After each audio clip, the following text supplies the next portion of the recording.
Hello, love wrestling. It's Thursday night. It's 8 p.m.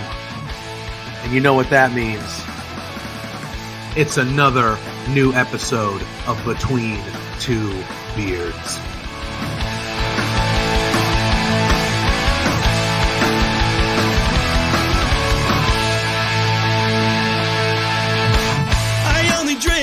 Can we start off with the biggest news of the week? The Rats lost!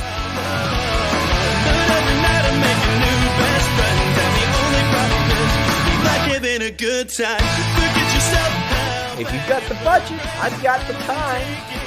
There he is. Hey, boss! There's the boss. Hey! The man with the finest beard on this screen. Canadian men, boys, shut the hell up.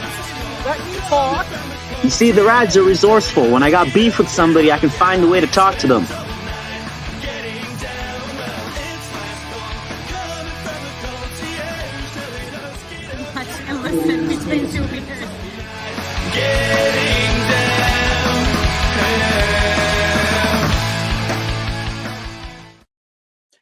Hello, love wrestling. It is Thursday night. It is 8 p.m. And y'all know what that means. It means I am a champion, baby. And it's Between Two Beards. My son's 8U teamer champs, son. Shout out to them. Hell of a season. Oh, we got Killer Crow showing Crow's up here in the house. like the champ he is. Good to see you, friend. Glad you are here. But what does it actually mean? It means, you already said it, jerk. Stole my thunder.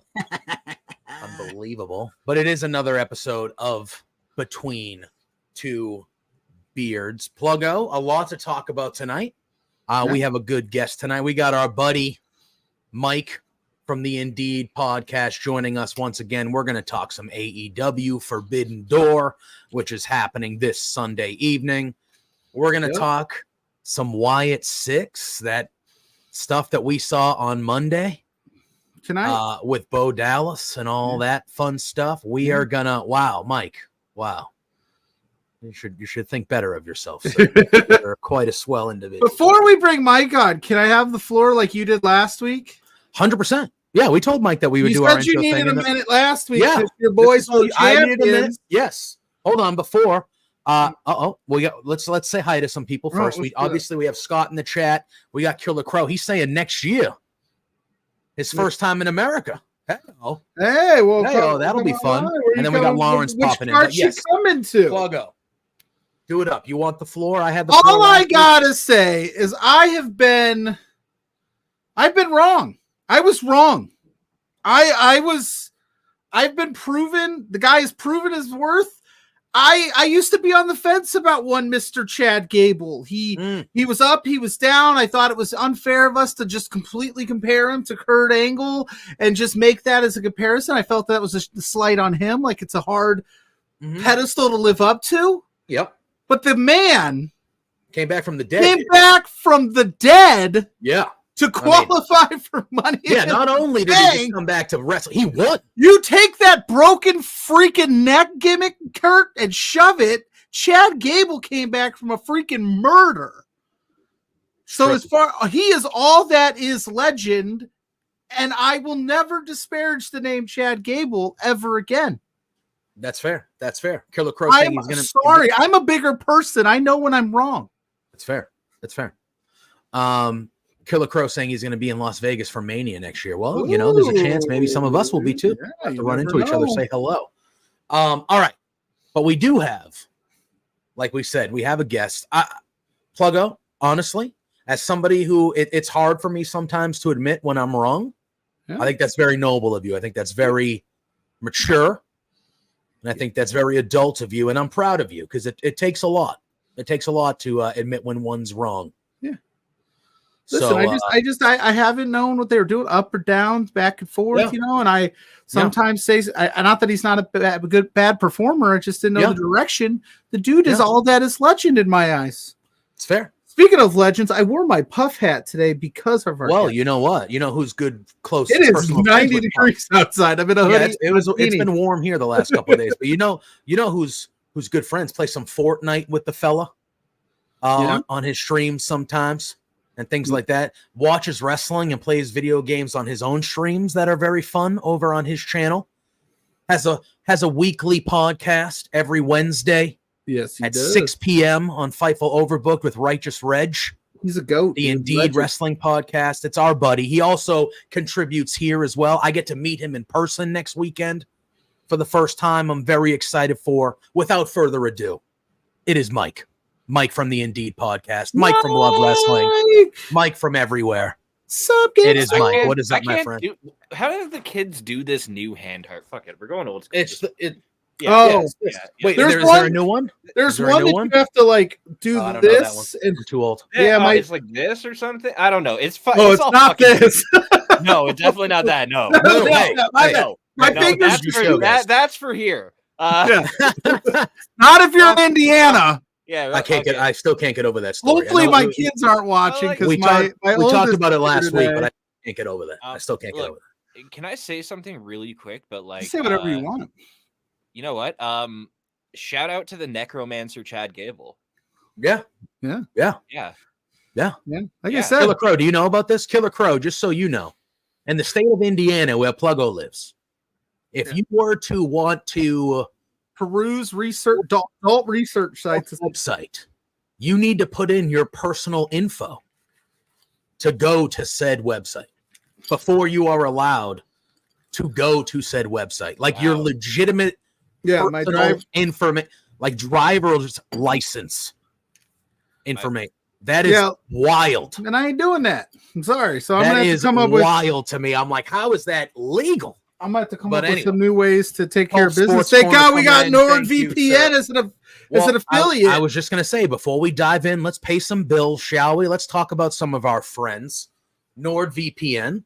It's a big wrestling weekend. And now with AEW, going from 4 pay-per-views all the way to 10 or 11, financially, depending on where you live. Hi, I live in America. That's a lot of money. That's $50 a month, which I was more than okay doing 4 times a year. Now you're asking me to do more than double that. That's a lot of money. You know what can help you there? Just one of the things that our buddies over at NordVPN can offer. But you get yourselves a VPN, you can change your location or where you at. Maybe you want to say you're from England. So you're only paying $20 for each pay-per-view instead of $50. Who's to know that there's other countries where it's even cheaper than that? I'm sure there are. I'm sure there might be website. Who knows? Who knows? I don't know anything about. Actually, I know everything about. I play it by I'm such a good advocate for NordVPN. That's the VPN I use to do all. There you go. Mike uses NordVPN. A lot of us here use NordVPN. Not only do you get the benefits like that, but if you're ever traveling, going away for a business trip, vacation, and you want to have your own personal settings that you're so used to from your house and from your home network, you can bring that with you as well very, very easily. Also, it is the most secure VPN you can find out there. Hyper security, your information, all your personal things, unlike Indiana where they're trying to get you. On NordVPN, you're safe and sound. Nobody will be able to get any of your personal information. They are the best. They are the people to go through. Our buddies at NordVPN. Go check them out, y'all. I already feel bad enough, stumbling accidentally onto those sites. I don't like putting my personal information on secure websites, let alone ones that aren't secure. Correct. Correct. Oh man, I'm so screwed because my payment information is just everywhere. Yeah, mine is too. I'm all over the place. You could go to a dozen websites and find my shit. It's awful. it's saved in like my Google, and it'll just if I go to a website to buy anything, it'll just be I'll just click where it's like you you ready. the credit card number. One click buy, baby. That's a one click buy. Let me. Yep, it just Yep. Not only that, guys. If I wanted to start, my own site, get some stuff going, get some revenue streams going. I mean, there's a market. There's a market for the huskier gentleman. What am I going to do? I can't even look at my own site. Not unless you give that driver's license, bro. Thanks, Indiana. We got Lawrence saying this time next week we will be fanging and banging in Toronto. You know it. I only do moving and grooving. I don't do fanging and banging. That's fair. I'll do a lot of things. It depends on I'll be humping and dumping at my house. All right, fair. It's also moving and grooving specifically in that order. I don't. All right, in the chat, feel free to come up with your own rhyming words for what you'll be doing. Hey, all right. I know how some of you can be in that chat with respect. I'll be chewing and doing. Let's have some decorum. Some snacks and Mountain Dew while I'm watching Money in the Bank. All right, chewing and doing. Let's have some decorum. What's the time limit on the curses again here? We're past 10 minutes. 10 we minutes. made it. Oh, sweet. We did it. Fucking right. I think I said shit, but that's okay. It's as long as you don't drop an F-bomb. All right. So we are here. We're really going to be diving deep into Forbidden Door and AEW. That's what we're going to be doing. Sewing and bowing on. However, before we do that, I feel like we at least got to talk about this Wyatt Sicks, Uncle Howdy, Bo Dallas masterpiece. Okay. That was on Monday Night Raw. Can we start with the delivering of the tape? Yes, we can start with it all. Because you mentioned Chad Gable, God bless, Walking Dead. Returned with just like not even it was. And listen, Chad by the way, I didn't get into this before we dive into this deep and get into serious conversation. Well, how about this? I didn't realize. What would you jobbers know about decorum? You know what? Listen, Tanner, if you want to show up and you want to run your mouth, but you ain't even showing up Saturday, bro. You're sending your stuff he's mailing it in. He's mailing it in. He's scared of the beard. Give me a break. He was like, whoa, I'm not going to be there. I don't want to watch these guys dethrone me with my own eyes. Yes, but real quick, the thing. We're never giving it back. We're never giving it back. You're gonna ship that thing out. You're shipping it to my house. I was gonna say it's gonna end up here. You're right down the street. You know what we should do? We should lay cool that thing and split it. Let's do it. They'll hate us forever. They'll hate us forever. But we could. That would actually be gooning and spooning. It on screens, like we could put it. Gooning and spooning's a good one. By exception. Tonguing and thugging. And spooning's a good one. I'm in the chat. All right, sorry, Pluggo. What were you? No, all I was going to say about, to start the whole Chad Gable, to end the chat, I didn't realize how many people are medical doctors on the internet. I had so many people when I said, oh my God, he's alive. He's back from the dead. Chad Gable is. They were like, there was not a lot of blood. He didn't die. And I was like, so that's the only way to die. Like so many medical doctors on the internet. We are to assume that everybody else back there, though, besides Chad Gable, got killed. They're all dead. But they're all dead. Everybody's right? Like, it was just one guy commented, he goes, you never had like a little brother you got in a fight with. It was just a head wound. It's like, what are you doing? Well, when Chad Gable, go ahead, Mike. I don't know a lot. I don't like it's no secret. I don't really like watch WWE on the regular, but I totally watched all of these like video packages and shit because that was cool. And when Chad Gable was like slumped up against the wall, he had like a big circle of blood behind his head, and that's like the universal blood stain for a fucking gunshot to the head. Yeah. We talked about this last week. I said I've seen a lot of TV shows and a lot of movies, and when you're sitting there like this, and there's blood splatter here, and you're also bleeding here. And you're bleeding. You got shot in the head, bro. You're dead. You're a dead person. Yeah, Chad Gable. You are not alive. Chad Gable's a necromancer. That's what was going on. I will say this. I really was disappointed when they were just like, he's medically clear. Because they removed him from the match. They originally removed him and put Dragunov in there. Yeah. And then on Friday during SmackDown, they were like, just kidding, Gable's good to go. And it was wait a minute, he was dead. What a zombie superpowers now? Yeah. Is What he a gonna be gross lumberjack? show of $1 billion company to just replace a dead worker immediately. Shows all you need to know about corporate America. Wow. But Wow.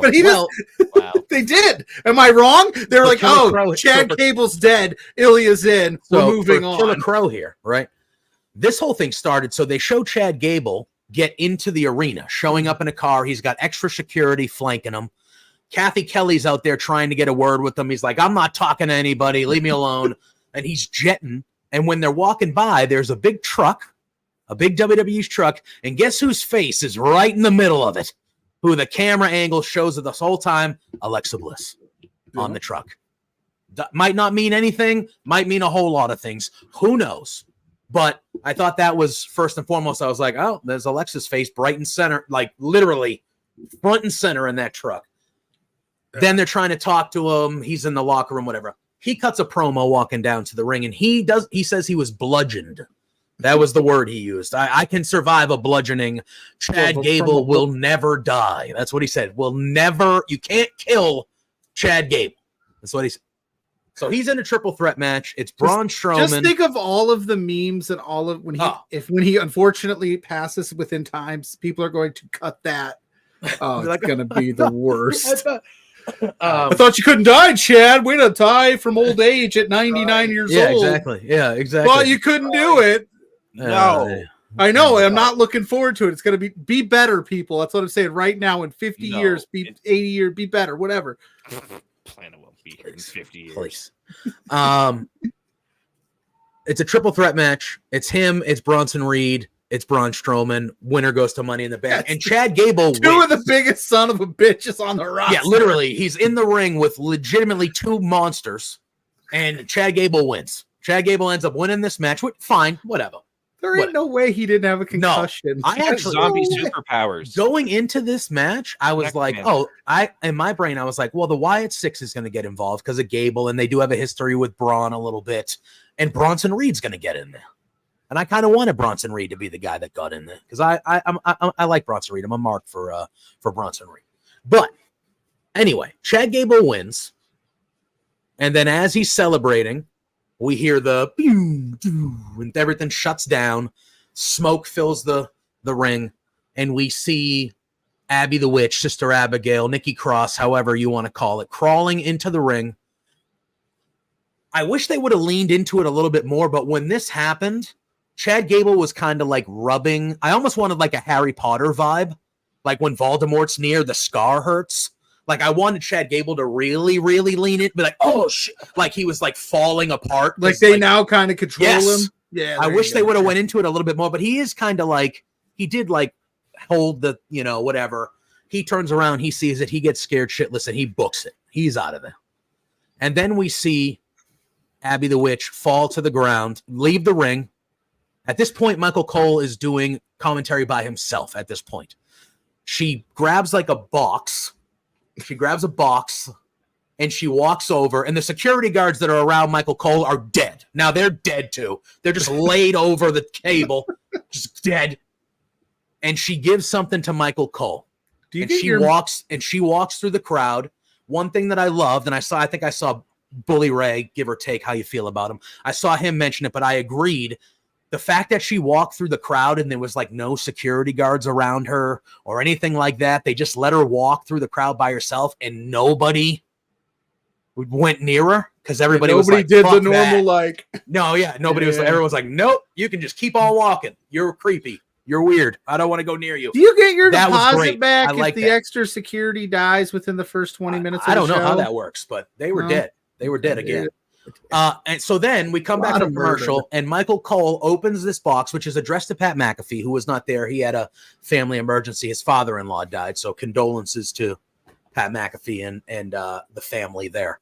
And Michael Cole opens it, and it's a VHS tape. And Michael Cole literally explains he goes, for any kids watching, this is what they call a VHS tape. And I'm sitting there going, and he's like, I'm like, am I that fucking old? I knew what it was. I was like, of course. That was the first time I've seen a VHS. It was I know Boner Jams 03, a mixtape I made. So it was one of those things where it was just like after he explains, oh, we got a VHS tape, then later on they show what's on the VHS tape. And I think that can I ask real quick while we're Yeah, talking before we- about the yeah. VHS tape? Yeah. So they can take over a show, they can control the lights, they control it all, but they still deliver VHS tapes to like they couldn't just pop that on the Jumbotron. It's creepier to deliver the tape in a box that looks like I wrapped it and gave it to. But everything else True. has been digital. They were all digital up until this point. Then they went analog on our asses. That box looks like every Christmas gift I've ever wrapped for anyone. Yeah, that box. You know what that box reminded me of? Seven, the movie. What's in the box? What's in the It was like box? taped and creepy and all that stuff. But so that happens, and then later on we get the VHS tape, and this is where, guys, this is like unbelievable. That's good shit. So yeah, so the VHS tape, it's Uncle Howdy, and he's leaning in. He's asking somebody if they remember, you know, how it's been since the loss is the first question, and then he goes, "Do you even remember who you are?" And he's talking to somebody, but it's not clear who it is. And then all of a sudden we see it's Bo Dallas or Taylor Rotunda. However, it felt more real than the character Bo Dallas to me. It felt like it was the legitimate Taylor Rotunda talking. You almost goes, have to call. You almost have to just make the switch Taylor, because I don't know if you could take it serious if it was Bo Dallas, because he was never a serious character in terms of. Yeah. So it was. Yeah, I think it was more Taylor than anything, in my opinion. Yeah. And so he says, he goes, I remember I'm a nobody. That's what he says.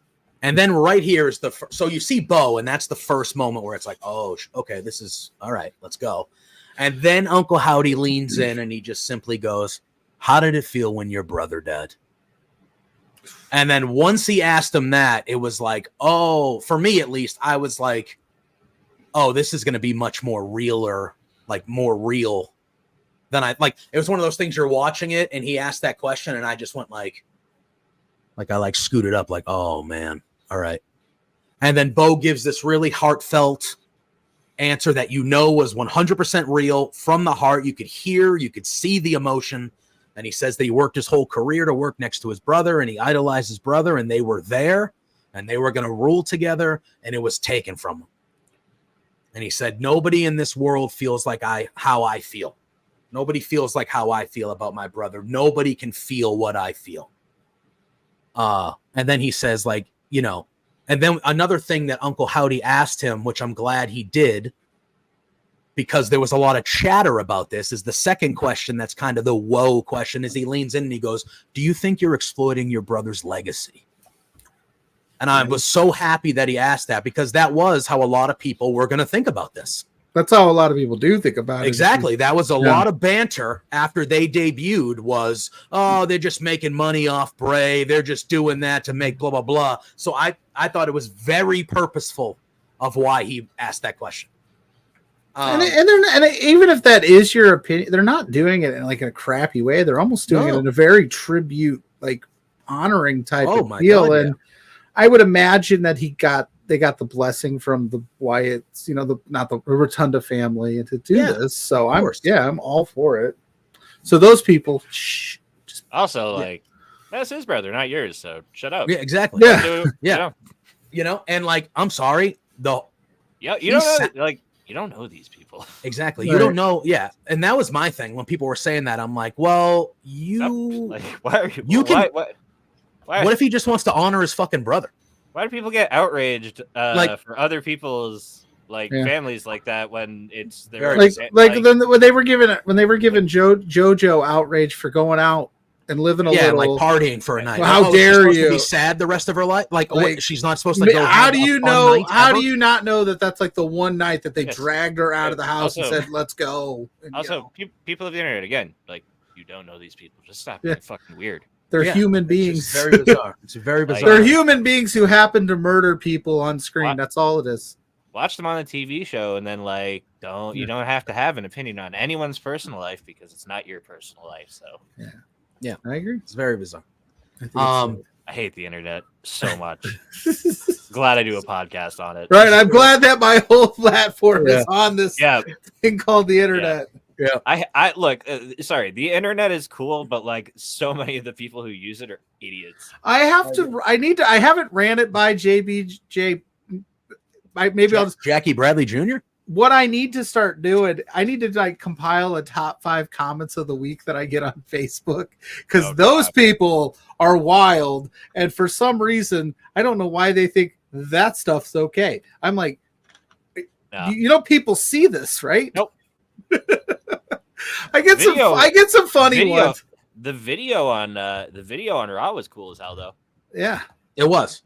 Yeah, it was. So far, I'm not usually into this type of thing. It's not really my vibe, but I will say I think that they're doing it really well. And again, I still caveat and caution that like, what's going to happen when we start having these characters? Well, here's my and I wanted to, now it's cool. I wanted to take it there, right? Because all right, so another couple quick things. Like I thought, Bo has a line in there where he said, or Taylor, he has a line in there where he says, "What was I supposed to do? Let him become a mausoleum?"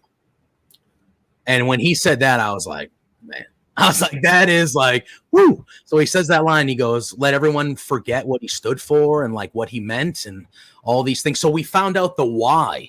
We found out why, and he goes, they wanted to forget about me. They wanted to forget about all of us. And he goes, but we made them remember. We made them all remember. And then Uncle Howdy, they go back to Uncle Howdy, and he has this weird, like, he has a smile on his face, and he goes, "Yes, we did." Like, he's like, "You're damn right we did." Because Uncle Howdy is. So now are we going to see, I kind of want to see this with every member. Like something similar to this. Obviously not all. Or like you sit down with Nikki Cross because there's so much real to that because it is his brother. And we know that's coming from a real place. But like whether they're sitting with their own alter egos or it's Uncle Howdy the whole time, I love to see more of this with the other members, because that is one of the questions. 2 months from now, is it going to be Nikki Cross wrestling in the ring? Or is it going to be Abby you know what I mean? Like this could be a way to get to that where maybe they do wrestle as themselves, but these are their, because when it's zoned out at the end of this, it kind of looked like they were inside the Firefly Funhouse. You saw the door and all that stuff, and it was like, oh, so like, there's a lot of way. It's intriguing. We got the why. We just need the why. So get it? The thing for me with like this is it's really cool to watch these like videos and like backstage like spooky segments and shit, but then the disconnect I always have watching stuff like this is like these people are going to be like in a ring with an opponent doing like Irish whips and shit and like wrist locks, and I'm like, you're like the murderous family from the from The Others, or The Strangers. I mean, you turn it off for wrestling, and then it's matches. like then you get in a wrestling ring and you do like wrestling moves, and it's like that's where I like watching the segments and stuff, but then it's like the matches. I'm always like, it's kind of weird watching like someone who just did all this, super murderous, spooky, weird shit, and now they're just doing a wrestling match. Well, that's kind of what they like. That's kind of how the Fiend started. He came out and absolutely just dog walked Finn Balor and snapped his neck, and then I think they realized like we can't do that every match to everybody, so they let him wrestle as Bray Wyatt for a little bit, and it was a different style. So yeah, I will be interested to see how they pull it off, because right now they've got me hooked on the cool factor, especially with the whole faction. Yeah, like it's not like one person. It's like five whole people. Yeah, like wouldn't it be wild to see like Eric Rowan and having him talk about Bray and even maybe Brody, or like, nobody wanted Eric. I think it was Sean. I heard say this the other day at Sean Ross Sapp. He was like, nobody wanted Eric Rowan until something tragic happened. Mm-hmm. Brody passed away, so AEW called him. Hey, come be a part of this show. Bray passed away, so WWE called him back. Hey, come be a part of this show. Oh, well, nobody ever called me whenever, they wanted me for just being me. They wanted me when tragedy happened, blah, blah, blah. There's certain ways. I don't know. I just think it would be very powerful if we kind of got the why from everybody. We got it from Bo and Uncle Howdy, who's the leader of the group. So, I mean, that we did get the why. I just think it would be pretty cool if maybe this was something we saw from all, like you saw Joe Gacy sitting there. Yeah, they got rid of my group down there and left me for dead in NXT. I don't know, but there's gonna be a lot of Twitter highlights for me to have to catch up with. It's true. But I did want to talk about that because I thought the segment itself and the videotape, I thought that was one of the better things that WWE has put out and done in a long while. And for me, they've been hitting it for a while here. They've been in a good groove. But that was, to me, that was easily the best thing Bo Dallas has ever done under the WWE umbrella. And I think that he proved in that segment without a doubt that he can lead this thing. Like he's, that was excellent. The emotion, the way that he, it could be, depending on what they do it, like that could be one of those things we look back on as like a career defining promo or segment for him. That's how I feel about that. Like it was very, very well done. Video. Yeah. All right. I know, Pluggo, anything else you wanted to hit? I thought Raw in general was good. But that was really the thing that stuck out to me. Liv Morgan, though, littered throughout Raw. She was littered the whole Judgment Day, really. But Liv Morgan was. I ain't touching that one. Littered. Either Dom ain't trying to either. Yeah, but somebody else in that group, I think, might be. And that man is Finn Balor. I think Finn is. Finn is thirsty. And no, I think Finn is thirsty too. Liv Morgan, the thirst is real. The thirst is real. But she got them tag titles. She's putting in. Hey, she's put in more work for the Judgment Day than Carlito has. Yeah, she's put in. You can make an argument. Listen, so Liv Morgan does her thing all show. Talking people into stuff, trying to manipulate people, and she gets the Judgment Day a world tag title match, and then she interferes and helps them win the tag belts.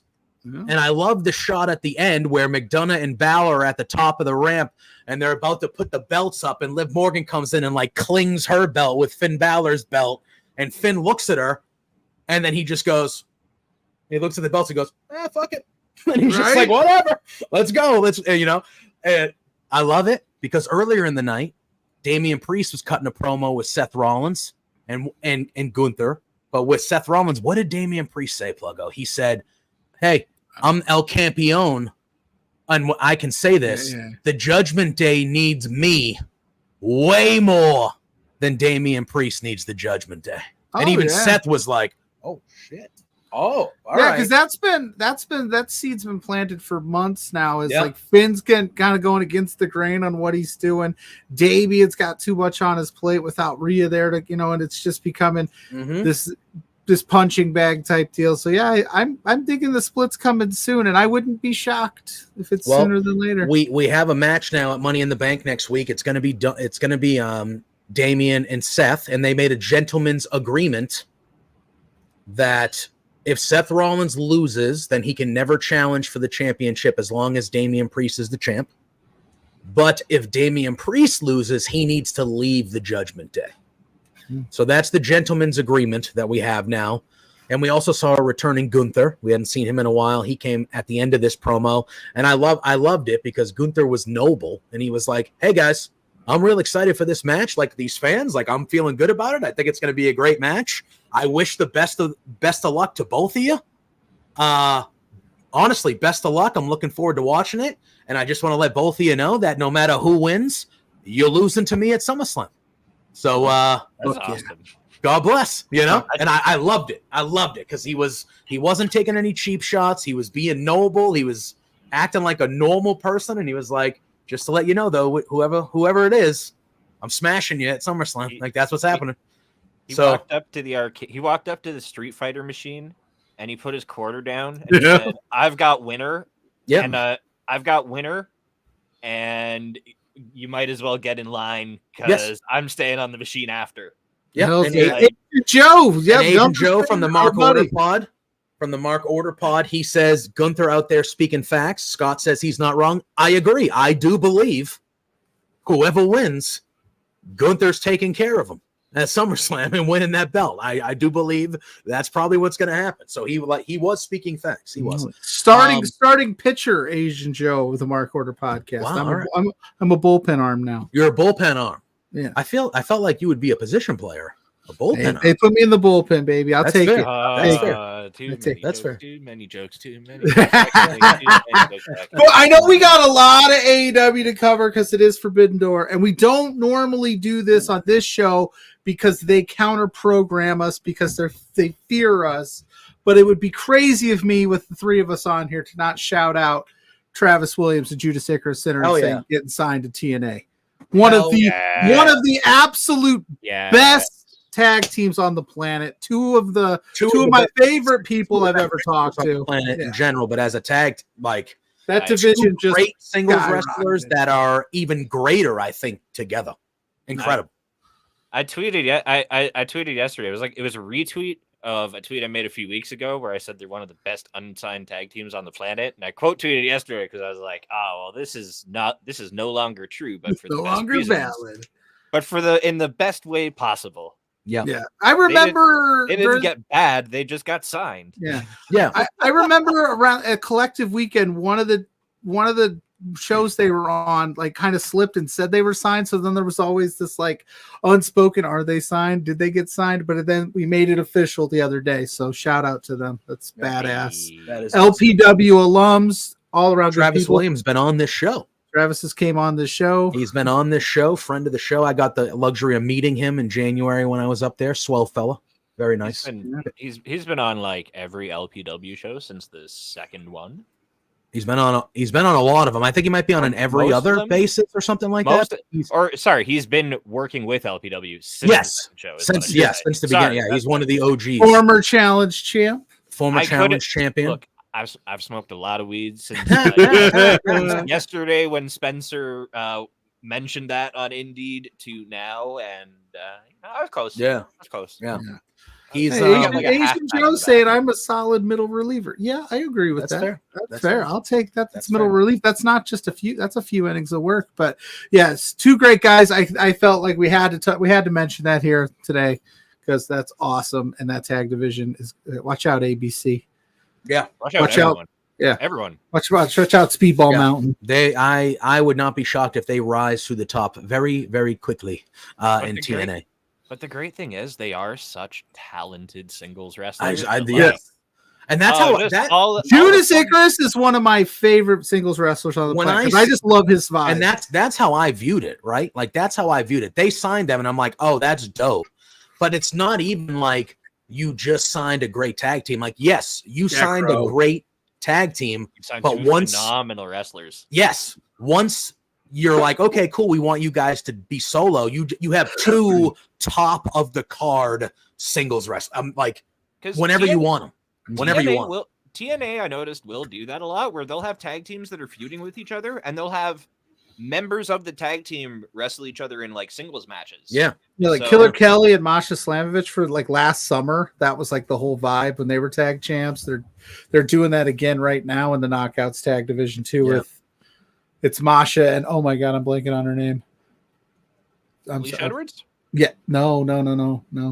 It's not Killer Kelly anymore, but it's a similar vibe to that. She's got a new friend. Oh my god, I'm gonna have to look it up. Sorry.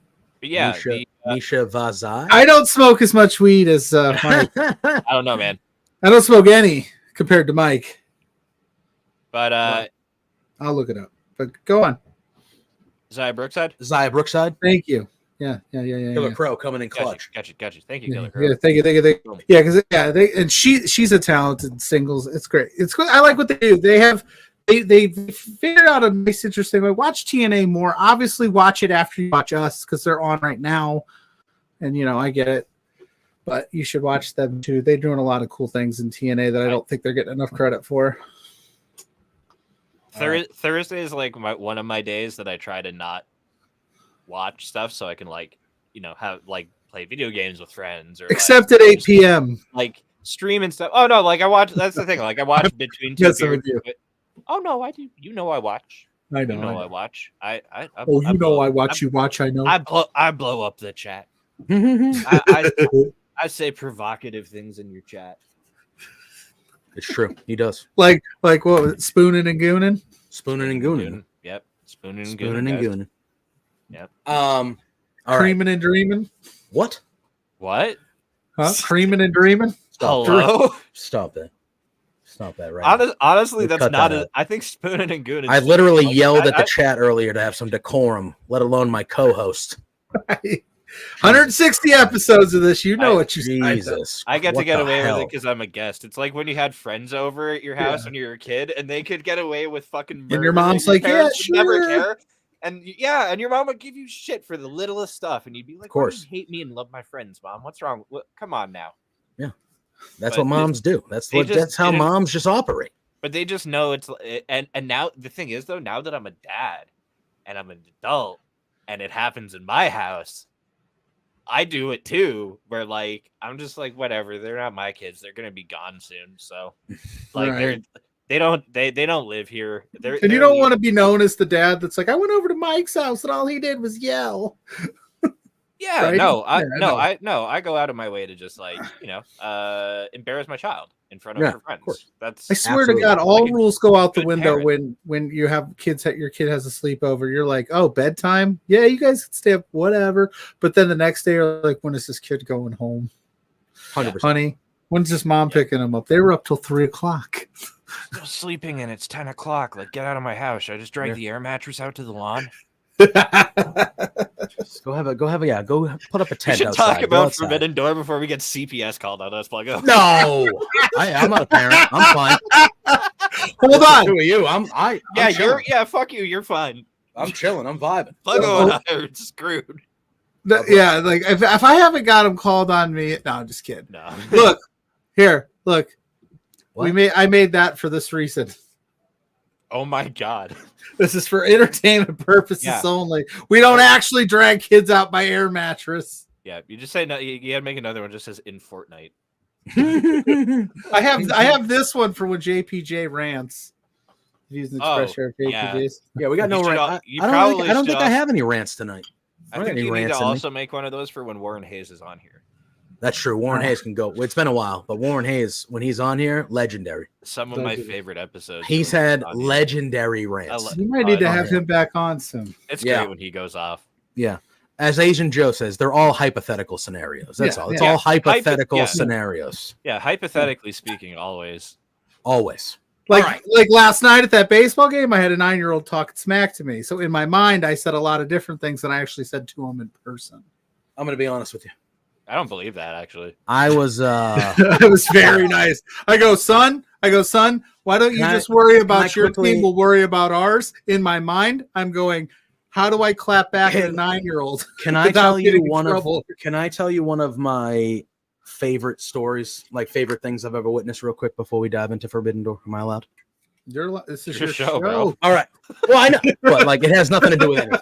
It has I nothing don't to do know with why anything, you're but you asking just me, mentioned man. a 9-year-old. I just kid said talking the smack. phrase. I just said the phrase creaming and dreaming, and you're like, can I You have know, an opinion? That should hopefully that's the last time you say it, Yeah. because I was disgusted when you said it a few minutes ago. Stop saying it. All right. Gross. Between two beers. Last thing I need Dreaming to and hear dreaming come since out of your mouth 2020. is that shit. Censors Let me. me. tell Oh you. my God. Can we get Is that that- shirt made? I'm never. No, gonna, we they're never cannot. letting me I'm come telling you back right now, here. we cannot get that shirt made. No, I'm Anyway. never gonna get to come back here. son of a bitch. Creaming and dreaming since So, 2021, baby. Enough. Enough. Sorry, Dad. Oh, Make sure to stay off your lawn too. But now go the on. stories. It's The not even floor is worth it yours, anymore. It's not even JPJ. worth it to tell the story anymore. The floor is yours. No, it's not even worth it. It's not going to make any Oh, sense. No, come on. Anyway, All right, look. Forbidden Asian Door. No. Joe. No, he brought it back. He said, Pluggo's used brought his text to voice to be unruly to a 9-year-old in baseball is something I want to watch. So yes, I had a 9-year-old yell at me yesterday. So yeah, and you in your brain, you were like, I want to shoulder block this kid, but I can't because he's 9 and I'm 39, and that is not the right thing to do. Right. It reminds me of Step Brothers, where they go. Well, they don't really. They get their asses kicked, but they fight the kids in Step Brothers, which is a hilarious scene. You're gonna lick this white dog shit, Dale. But okay, yeah. So I was probably is that Dale Dobrik? I was probably in my mid to late 20s. There was a group of us that we were at it was like laser tag. It was one of our friends' kids' birthdays, and it was at laser tag. So there were like 5 or 6 adults. Okay. My friend Steve, that's all I'm going to give you. It's his real name, but my friend Steve, one of my funnier friends, like, we're in there. And one of the steadfast rules in laser tag is no running. You don't run. You can briskly walk, but there's 10 or 12 of you in there. No running. That's silly. I agree, but that's the rule. All right. Yeah. And there was one kid on the other team that was sprinting around this whole thing like he was an Olympic runner, bumping into people, knocking other kids over. This little shithead just sprinting. Okay. So he's like literally he's bumping it. First of all, I did nothing here. I'm just telling the story. Okay. Yeah, all right. So we're playing, and the way laser tag works is you play 3 games. It's like 3 10-minute games. Okay. Yeah. So it was just in this scenario. We play the first game. This kid's team wins. Okay. My friend Steph forgot. This kid's team wins. We're already pissed because this kid's just sprinting around. We're like, who's in charge? Can somebody tell this kid to cut it out? We got kids. What the hell? All right. Second time goes around, we barely beat the team. So the third time, it's a rubber match. We're competitive. We're playing children, but we're competitive grown-ups. So we're like, we got to squash this team. We got to win. This kid starts like sprinting even faster than he was sprinting the previous 2 games. So he's got endurance, dude. He's like 10. He's got late game speed. At the time, I'm probably a 24 to 6, 300-pound dude. Okay? He's a rogue. He's got higher dexterity and agility than you. Okay? So I am in one corner behind a wall. Across from me in eyesight is Steve. And he's kind of doing the same thing I am. All right. I witnessed Steve go out to try to look with his gun. And when he goes out, this kid sprints around the corner and knocks Steve's gun out of his hand. Okay. At that moment, I thought for sure, I'm like, Steve's going to punch this kid. We're going to have to leave because I saw the fury in Steve's eyes. Right. And I was like, oh my God. So Steve he puts his hands on his hips and he just takes a deep breath. He picks up the gun and then he runs off a little bit and he hides again. So I kind of move and I'm within eyesight again. And I just hear him. My last name, the P in JPJ is Poulin. Okay. I just hear him yell. He goes, Poulin. And I look over and he's got eyes on me and he goes like this. And the kid is coming around the corner and Steve just shoulder out, hits this. No. Oh yeah. Steve's a dick. Oh yeah. He shoulder blocks this kid. Like he didn't put force into it, but he just kind of stuck his shoulder out. Like Steve. And this kid hit Steve's shoulder and had to fly off the ground for 3 feet into a wall and just hit a wall, drop to the ground. Now, call Steve what you want at this moment. But the kicker, this was not the end. Fuck. This was not the end. You tell the wildest story. Yeah. The kicker was Steve then just the kid's on the ground. He's fine. They laughed about it after. He's fine. But the kid's on the ground and Steve just goes, "You dirty motherfucker." And then just ran out. Does Steve have a Boston accent too? No, more like an old man. Like, yeah, kind of, but he's not really. Were you here a few weeks ago, Mike, when JPJ told the popping his sister's eye out story? You and your friends just be beating on people. Okay, first of all, when that happened, I was a 4-year-old child. All right, that was not the intent. Was not. But that was my story. Somehow you mentioned the kid, and I was like, yeah, I remember that. That was hilarious. I laughed about that for a month. Hear me out. You dirty mother. And he just laughed. Hear me out. JPJ's entire story just now. Yeah. Except it's characters from It's Always Sunny in Philadelphia, and that actually like I that's all. That's why Steve could have easily been Danny DeVito the entire time, or Dennis. I feel like Steve that could have been a Dennis thing that happened, or Danny DeVito. Yeah. Maybe Mac. No, I think you're Mac and Steve is Dennis. Yeah. In this situation, and it's just definitely that seemed like a Dennis thing. Like Dennis would 100%. What do you mean implications, Dennis? Yeah, no, that's what a great show. Yeah. What a great show. So Killer Crow here wants to know which match are we looking forward to this weekend? Yeah, sorry. And that whole rant Asian Joe goes. That wasn't a rant. That was just story time. That was story time. We're here to talk about Forbidden Door, but after JPJ tells a story about his kid getting murdered, checking a 9-year-old. You know, the fact that 9-year-old turned out to be Chad freaking Gable. Maybe. Yep. You know what? There's winners and there's losers in this world, Pluggo. And Steve made a winner move. That was a winner move. And most likely that kid learned a lesson that day. Can you put That's all. Can you put the JPJ's views thing up? Just because I don't want to. I just don't want people to assume that I'm on board with hip check. Steve was going for the W. Steve was going for the W. He was going for the W. All right. Just to be clear, hip checking. I can't fault a man for going for the W. Can't fault a man. Hab guy is saying that he's looking forward to all of the matches. All fucking 25 of them. I was gonna say they announced they announced like 3 more today. So right now, okay. I sounded like I was just making like being grumpy about how many matches there are, and I made a tweet earlier today about how I'm not grumpy, and I think it's funny that people are grumpy. So just want to be clear that was just me making a joke about how many matches there are. What is a good sweet spot matches for you, especially considering now, because we haven't had you on to talk about a pay-per-view since WWE pay-per-views are very minuscule. But what I'm saying is, AEW, I never minded it when it was 4 a year, right? You stack the deck. Yes. This is your big moment. You put 13 matches on, you go 7-8 hours. But now that they're doing it 10 times a year, is that too much, or is it still no? Okay. Not to me. Listen, to me. Yeah, go ahead, Mike. You go first. I asked our guest. Sorry. You sit in timeout for that story you just told. I didn't even do anything. I'm just kidding. Just kidding. Still 20 years later, but still. Hip checking 9-year-olds, man. Hilarious. You had to be there. You had to be there. Had to be there for the child abuse. No, come on. It's a joke. I would make an argument that his parents were abusing him more by not having him follow the rules. There's no child abuse that took place. No, that come on. No, that was no. Bing, bing, bing, bing, bing, bing, bing. Yeah.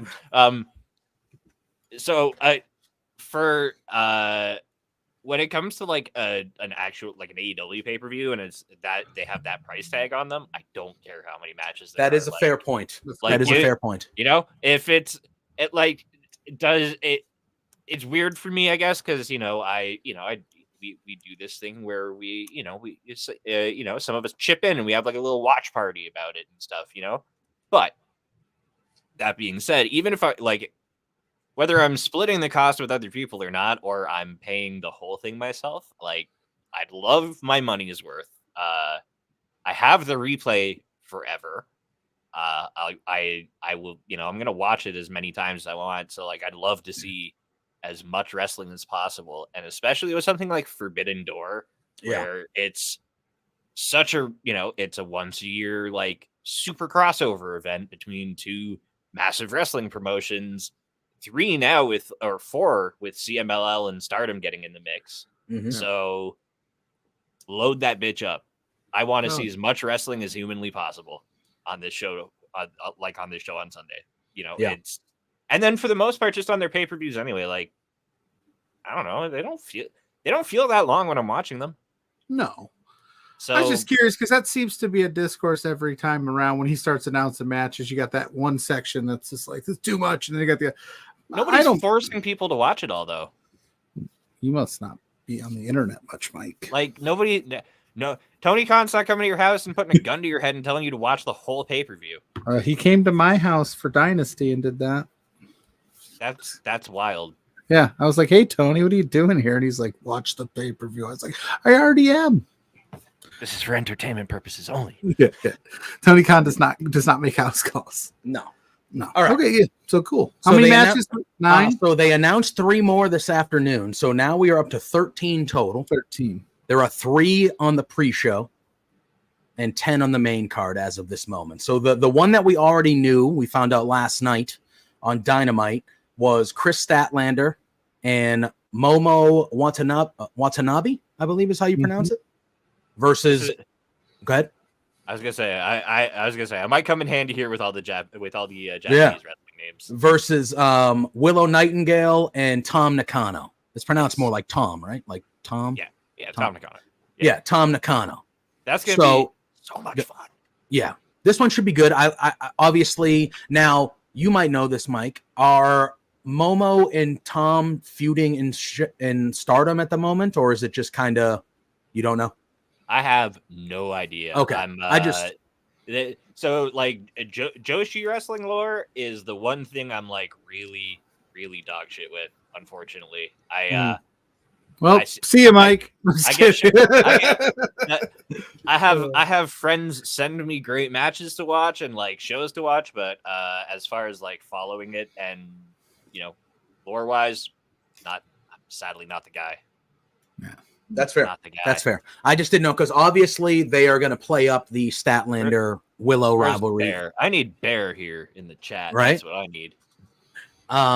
So they're going to be playing up the Statlander versus Willow thing in this match heavily, I would assume, as they continue to move that forward. I'm expecting this match to be a lot of fun. I don't know much about Momo or Tom Nakano. I've heard the name of Tom Nakano before. I have not heard of the other person, but I expect it to be really good. I love Willow. Anytime Willow's in a match or on my screen, I'm happy. I know I've seen them both. I know I've seen them both wrestle. I know they're both dope, so it's going to be a good tag match. Yeah.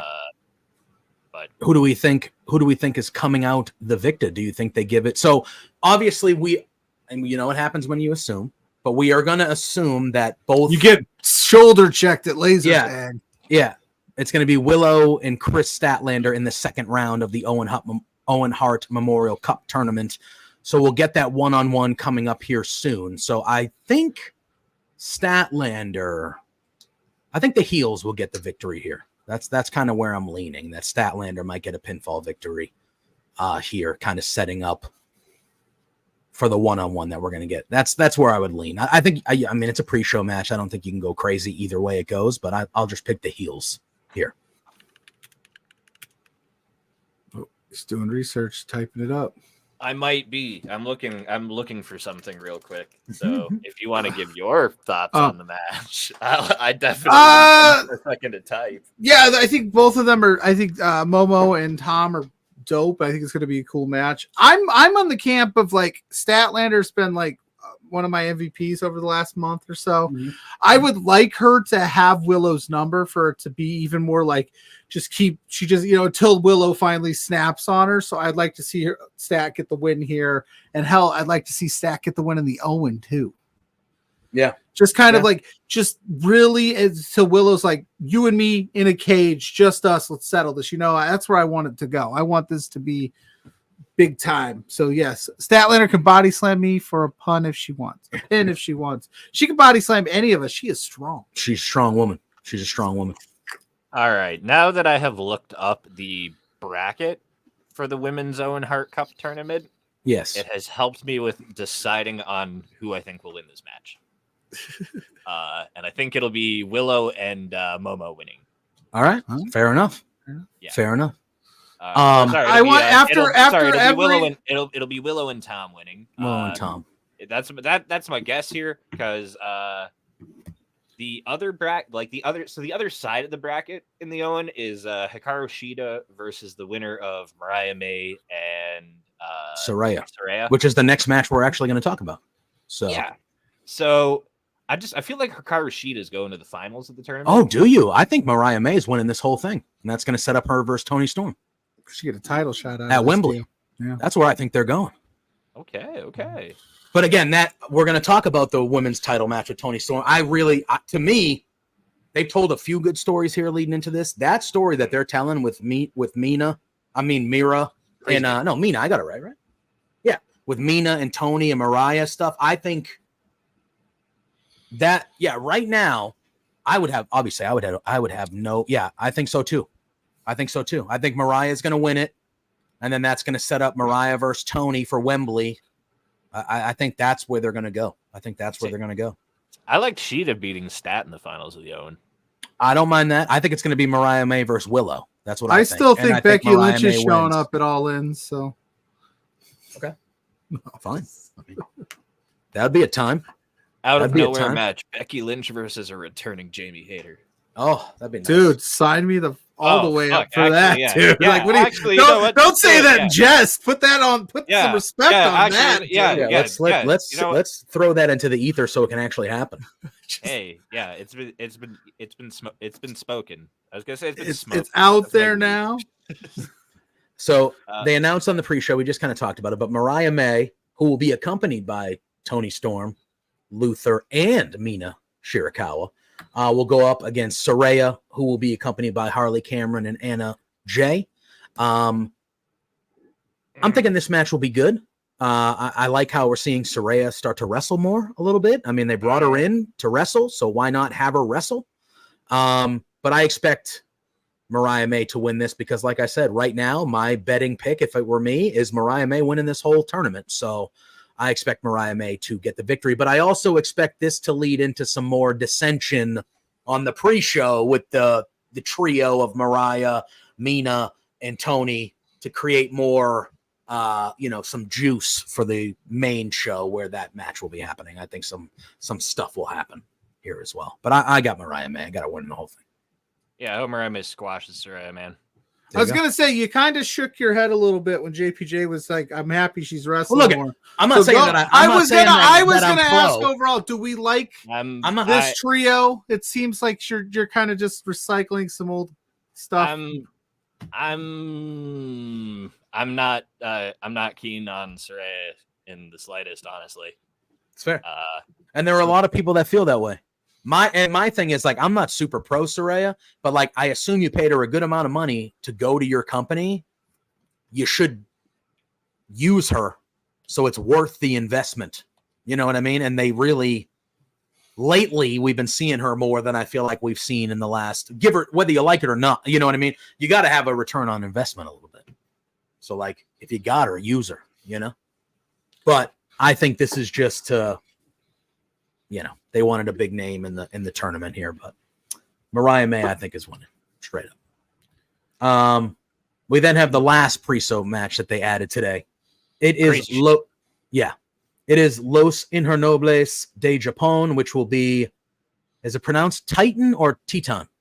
We got Titan, we got Yoda Tsuji, Huge Suge, and Hiromu Takahashi. Yes. Versus the Lucha Brothers, which are obviously Penta and Rey Fenix, and Mystico.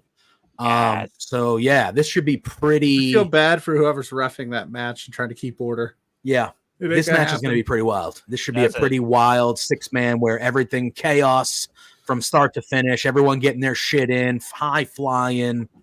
This is going to be utter chaos. You might as well just put like you've got Titan and Mystico in there. You might as well put a CMLL referee in the ring and just call it a Lucha Tag Rules match. Like, just let it be. Yeah. Let it be one anyway. It'll just be one anyway. But like, right. Essentially, there will be like, I will say for as much chaos and shit as like breaks down in tag matches on the AEW programming, they do keep track of like the legal and illegal person very well, and they still they still manage to like incorporate the need for tags, but like. Yeah, you might as well just let this be a Lucha Rules. Yeah. Uh-oh. We got Scott saying CMLL refs are crooked. Oh, shit. Well, never mind. I don't know. Fuck. Just put Rick Knox in there. Then. Oh, Rick Knox. Oh, God. Yeah, Rick Knox. Scott also said, get Red Shoes in there. Yeah, Red Shoes in there. Did Red Shoes retire?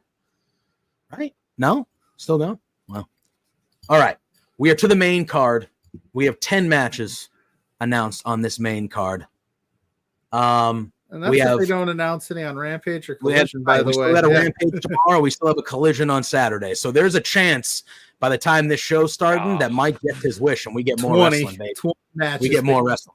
Things will start 4 p.m. Let's go. Yeah, truly. Give it to me. I don't even care. Right? Yep. 100%. I got nothing to do about. Hey, when wrestling, when it's good, man, I don't care how long it is. I don't care either. I'm I getting. don't care either.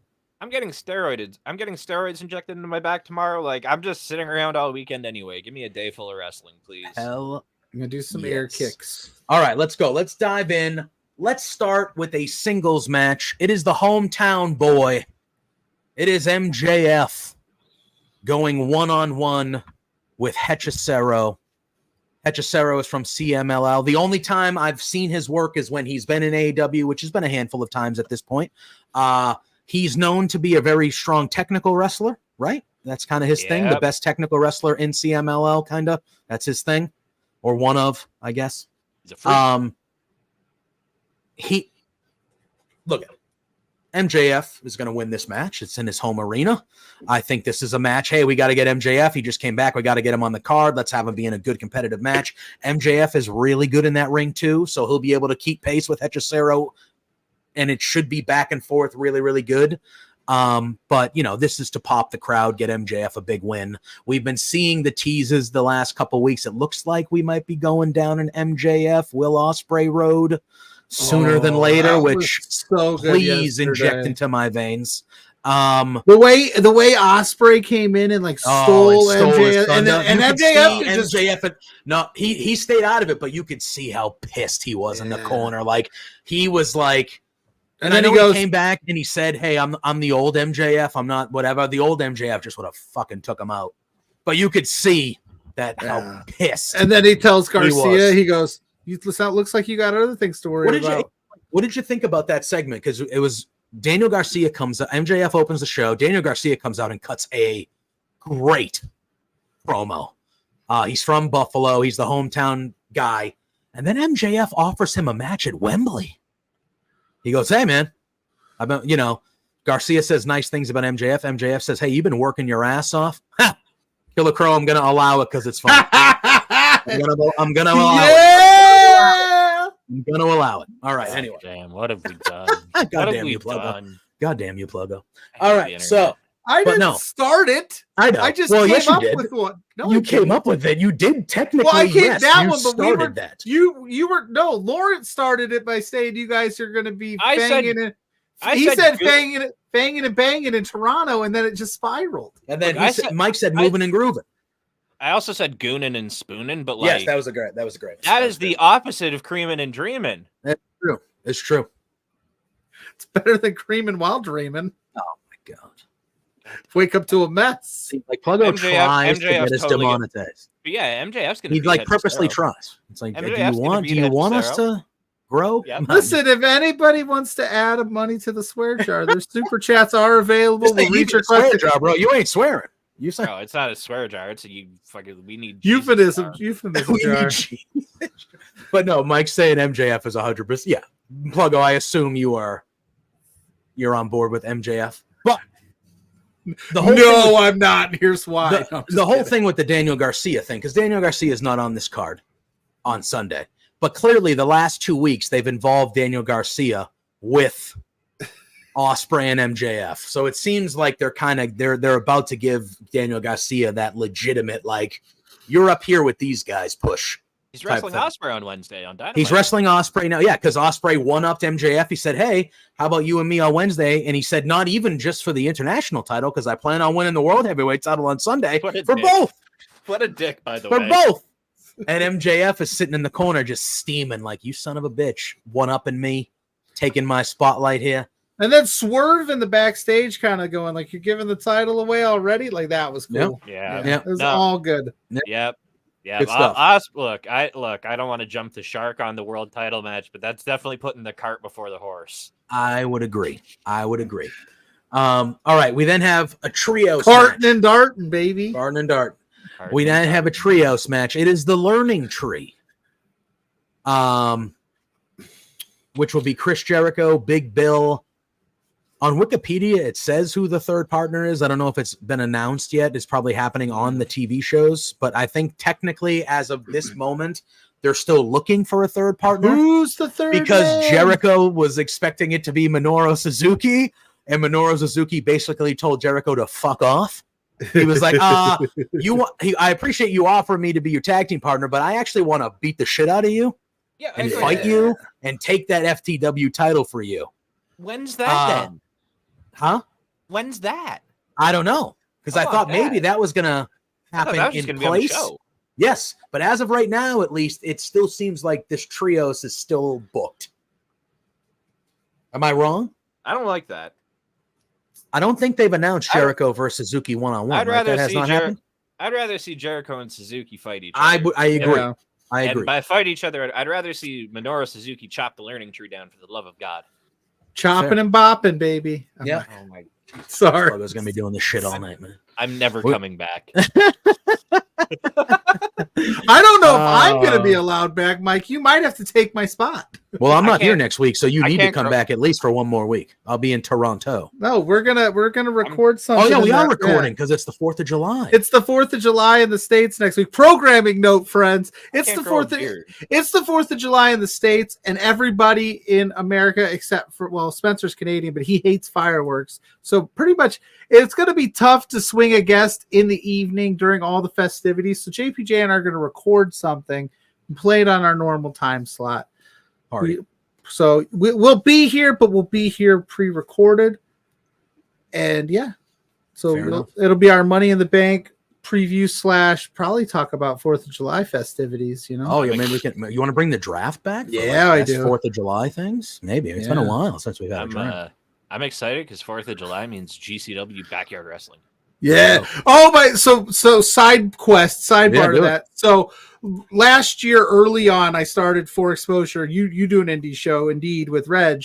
I started For Exposure with Blair, and of course, we preview and we talk about the shows. So one of the shows is like, yeah, let's talk about GCW's Backyard Wrestling. So of course, I'm watching it for research purposes for the show. Mrs. Pluggo comes home from work while I'm watching it, and she's like, what the fuck are you watching? How far down the rabbit hole have you fell?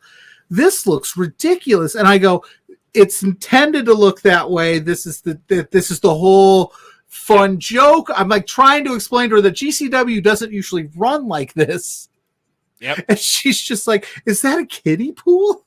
It's an homage to backyard wrestling. Yeah. And I was like, you'd have to be there to understand how amazing this spectacle is that I'm watching right now. Yep. And she's like, what happened to you? Because I already have a tough enough time explaining like WWE stuff when it gets kind of in the weeds. Just imagine Pizza Cat Jr. That's you owe Joe and Jerry. You owe Joel and Jeremy money for that now. That's a show on. Whoops. Wrong network. By the way, great show. Broke the news. Broke the friends of the show. Yeah.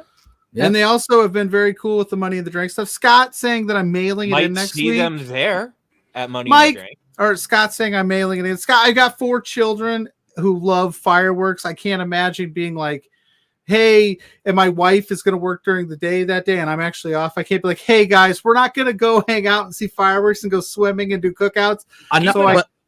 But another programming note, though.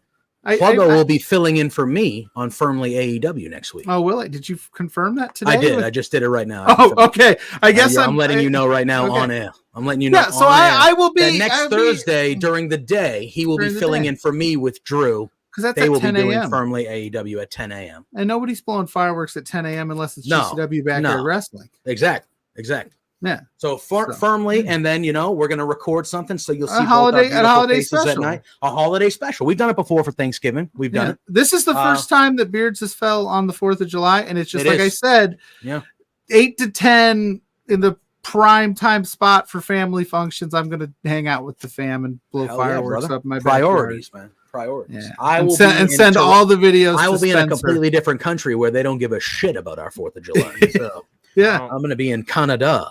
Yeah. So I not even that. Like I just couldn't think of like who am I going to ask? It's like, you know what? Yeah, no, I'm not. doing anything either. JPJ is gonna be up here on the 4th of July. Like, where's all the fucking fireworks, guys? Yeah, What the hell, bro? Where's This is the just a regular barbecue? Thursday. Lame. Hey, where's the fireworks? Yeah. You're gonna be like, "Happy 4th, guys." They're like, "We don't celebrate you got that a up lawn? here." Do you have like a grass Happy field I 4th can of lay July. a blanket on?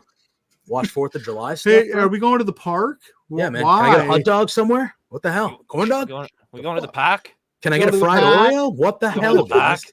The park? The park? This is Pluggo. If you're watching, I just locked Hot us in the dogs. 4th of July plans. I'm and- fucking sorry, Dave. by the way, Look at dude. Every time I go away now, and honestly, like I feel like I'm just sitting here in New England. hold on. This is the best comment Scott has ever made. Fireworks are legal where you live, but sex education isn't. 100%, Scott. Correct. America. Fuck yeah. No, Indiana. That's how we roll yeah, here. just Indiana. I don't have to put in my driver's license You if I can want blow. to do some You can blow yourself research. up on 4th of July, but you better not be looking at spicy sights. You know what? You know what gets me most excited about the 4th of July is I can share that one video. Back up, Terry. Terry, Back up. Terry, Back up. Terry. Come on, what you doing, Terry? Terry? Oh Lord, Terry. That is the best. I put that on social. I'm that guy. I wait for it. I wait for it every year. I'm like, God bless. You better walk God around. bless. You better send a video of I just will. you in I Toronto will. with like Oh, one oh, sparkler. man. I'll going, probably get punched in the face, to be honest, because I don't think Happy 4th from the. I'll just be like, yeah, baby. I'll be at all the bars on Thursday night. Happy 4th. You need to get like Sparklers American and shit. flag Give me a Molson. overalls. Give me a Molson. Oh my god. You I'm not got gonna a be drinking Pabst Molson. Blue Ribbon. They're good. I assume I'm one of those guys. I got to find all the craft breweries and stuff.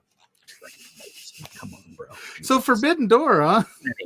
Anyway, How many matches have we talked about? we've talked about one on the main card. We're fine. We're fine. That's what you get here. No, we If did you don't two. know We what talked- you're getting we- by the no, time we're 160 we- deep, guys. we My- did two. We weren't sure about the learning tree match. And what That's happened fair. with that. My Yeah. Should I say favorite- what it's? Should I? My leave the favorite third? episode is Yeah. we had Warren I'm a on no for one of spoiler these boy. previews. Yeah. We went an hour and 25 minutes not talking about what the preview was in the headline at all. And then we were like, oh shoot, we got to preview this card, and like shot through it in 20 minutes. It's like quiz. Oh damn, Quizplex is in 10 minutes. We haven't talked about the pay-per-view yet. Yep. We've done There's that. been before. ti- there's We've been- it's done very- that before with the three of us. We've Oh, yeah. we've been We're like, yeah, oh, we'll have Mike on for the hour. It'll be Yeah. fine. And we're like, bye. 40 have minutes half and we're the like, card- shit. We have half the 8 card left. more And- matches. Yeah. We got half 8 the more card's matches. still we left, gotta and talk about. Quizplex is in 10 minutes. Hab guy. He goes, at this rate, beards will run longer than Forbidden Door. Maybe. but the best part about that, Hab guy, is it doesn't cost you $50. We're It free, could. baby. Super chat is $50. yeah, someone good, super yeah. chat us $50. Do it. You won't. If somebody Nobody will. listen, if Nobody somebody will. Nobody's if got the balls to somebody do it. super chats us $50, I will stay on till midnight. I don't care what No, these two are no, we're doing. not I'll agreeing. stay on by myself. Why though? No, don't put that out there because you're not going to want to do that. I'll do it. I got nothing. I know else you going. will do it, but you're not going to want to do it. I want to though. How do you? I just said I'll do Listen, it. let you. No, I'll what you got to feel do is bad because you just got to I'll feel dare. bad 'em. because I'll want to stay, We but need I to just have, dare 'em. You Do it notice again. how I said that Okay. nobody has the balls to do it. That's how you got to do it. But I have the balls to do it. No, Pluggo. Anyway, Balling and falling, baby. we have son of a Copping bitch. and dropping. Let's go. Man, we have a 6-man tag, not tag. We have a 6-man match to crown the new AEW TNT championship. It is currently vacant. I am going to say who the 6th participant is here. I am. But it is Konosuke Takeshita. It is Mark Briscoe. It is Jack Perry. It is Dante Martin. It is Leo Rush. And the 6th person who will fight tomorrow on Rampage is El Phantasmo from New Japan Pro Wrestling. Spoiler alert. What? Oh, hell yeah. What does that say? Cult of El Phantasmo. Oh, there you go. There you So go. is that Mike's is part that of your the group. pick? Mike's part of the group. Yep. I also have a we got something else. a cute little Oh, hell yeah. Yeah, like a little nice. I like it. Of El Phantasmo pan, and you can on X you can go follow Trinkets and Dinkets, baby. I'm actually I'm putting her account in here. While he figures out all. Well, I'll say so this: it's Jack Perry or bust, right? No, I mean that's the story they're telling. No, I kind of would love Takeshita to win this thing, though. I would too. I would love Takeshita to win it. But the story they're telling is that this is Jack Perry's, right? Mm-hmm. Like that's the story they're telling. I would be shocked. I'm not shocked, but I would be surprised. I would say I would be surprised if anybody but Jack Perry won this match. All right, let's do However, this then. I would love Takeshita. Let's do this then. If we took Jack Perry out of the equation of the other five, Takesh just won. For me, he would be my choice. Mike? Although Leo Rush would be fun as fuck. El Phantasmo. Well, yeah, I love El Phantasmo. No, from all I've seen, I really dig El Phantasmo. And if I saw him more often, he would easily Western Canadian supremacy. El Phantasmo. There you go. There you go.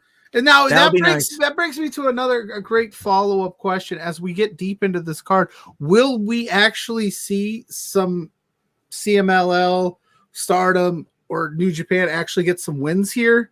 Because that's always a problem. I think we're going to talk about it. Probably not in a title match. Yeah. But yeah. Yeah, I think so. That's right. I know that's another thing where you're kind of like in one title match. Yes, and I think Mike, I think I think I know what title match you're talking about. Let's do it next. Should we do it? I think we're going to do it next. Yeah. I think we're going to do it. Let's see if I can guess it right. Who's winning the ladder match? I'm going Jack Perry. I think it's Jack Perry all day. He's got to be the right? He has to be. The whole story's I want built it to around be El Phantasmo. It'll probably be Jack Perry. Yeah. Scott saying Takeshita's leaving for the G1 show. Oh, all right. Forbidden Doors. Oh yeah, I forgot that Takeshita's in there. And I will say this: I am super duper happy that Leo Rush is back on AEW television. The wrestling world, I say this every chance I get, is much better with Leo Rush in it than without. So I am stoked for that. So I'd like to see him maybe get a little bit of a run there. He'd be a fun TNT champion. His music is also super dope. He just dropped a new single with Myron Reed. Like they both nice. Because Myron Reed also a great wrestler and rapper. Like there's so many talented musical artists. Fun fact: the only CD that's in my car is Myron Reed's. Really? It's in my CD player right now. I bought it off of him when he dropped his last album. That's amazing. Yeah, it's not bad. He's pretty good. All right, I think this is the match that Mike was talking about. It is a singles match for the IWGP World Heavyweight Championship. I think this is the match because I think Naito's winning it back. I think Naito's getting his belt back. I think Naito's winning it back. I think this is the one match where we're finally going to see, and it is New Japan's belt, so that probably makes it easier for that to happen. But I do think that this is the one match where we're finally going to see a New Japan guy win a major title at Forbidden Door. I think he's winning it back.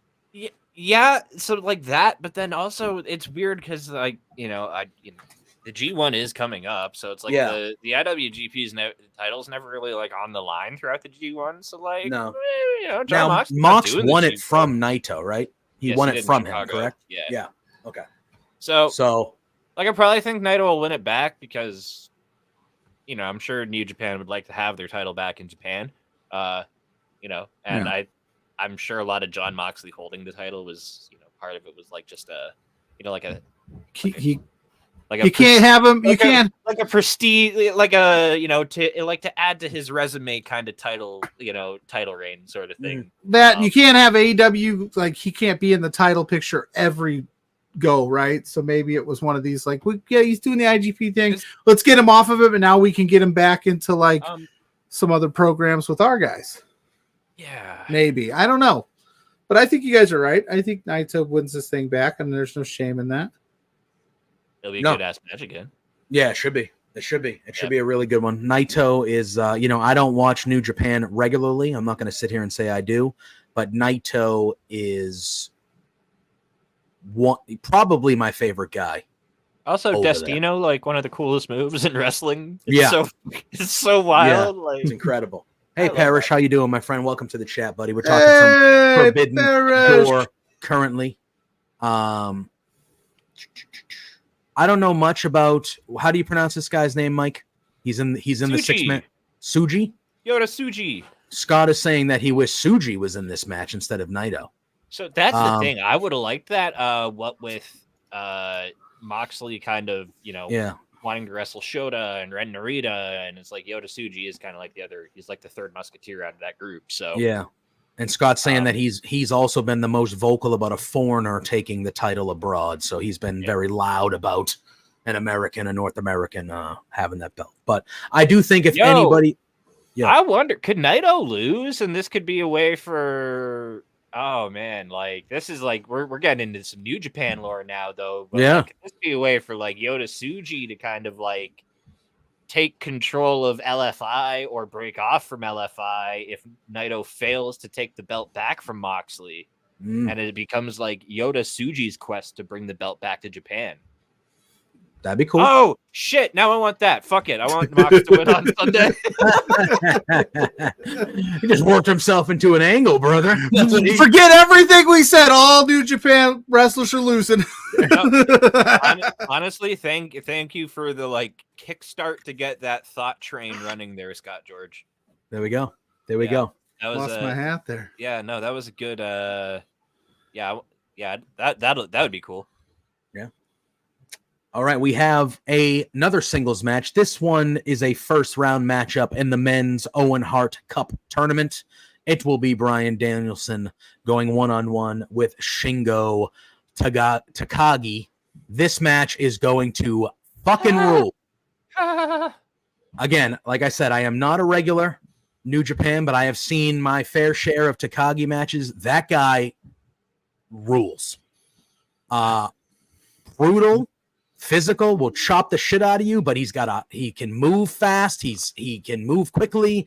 He's agile. He is a former IWGP Heavyweight Champion for a reason. So you're saying he's chopping and bopping? I think Bryan Danielson's chest is going to look like raw meat after this match. I've been dying for Shingo to have a singles match at Forbidden Door, and it's like, all right, and it's against Danielson. This was worth the wait. Like, yeah. This, like, if I could have gotten a Shingo match, this is probably the one I would have asked for, just because it's like, I want to see guys kill each other. They're gonna kill each other.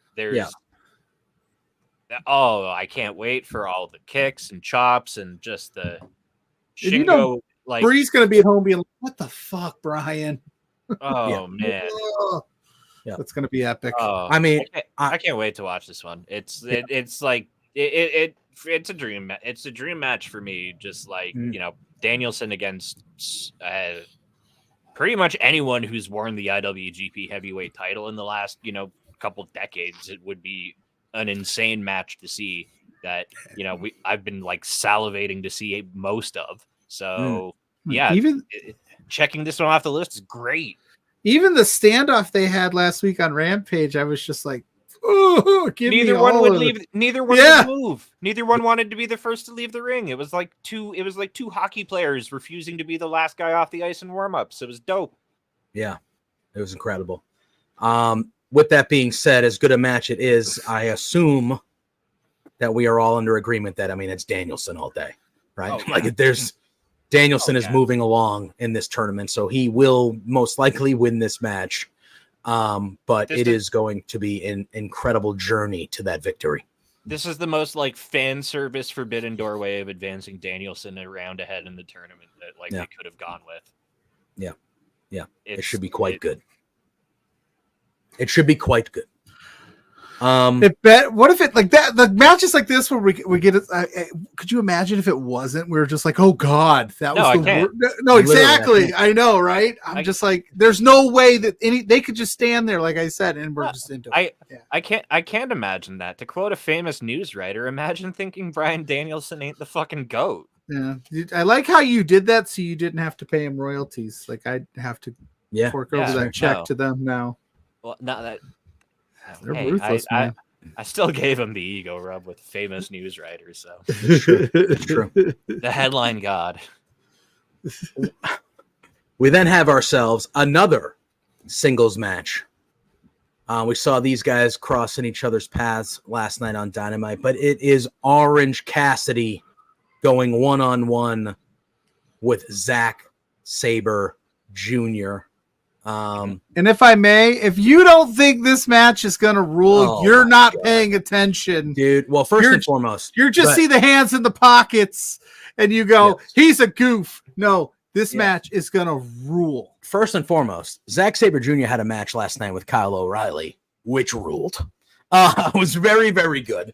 And that's the, you know, I know a lot of people like technical wrestling, but I know there's a lot of people that hear the term, oh, it's going to be a technical wrestling match, and they automatically, oh, this is going to be boring, or this is going to be like slow paced and blah, blah, blah. That match last night, that proved to everybody that you can have a technical wrestling match and it can be the most compelling match on a show, because that match was the best match on the show last night and it ruled. Mm-hmm. And these guys on Sunday, they're going to put on a clinic, dude. Yeah. They're going to put on a clinic because Zack Sabre Jr. is going to get so frustrated that Orange Cassidy does not care. And then Orange Cassidy's going to flip a switch and he's going to show you that he can do whatever it's going to be like one of the matches I'm looking forward to the absolute most on this show. It's going to be wild when ZSJ wins too.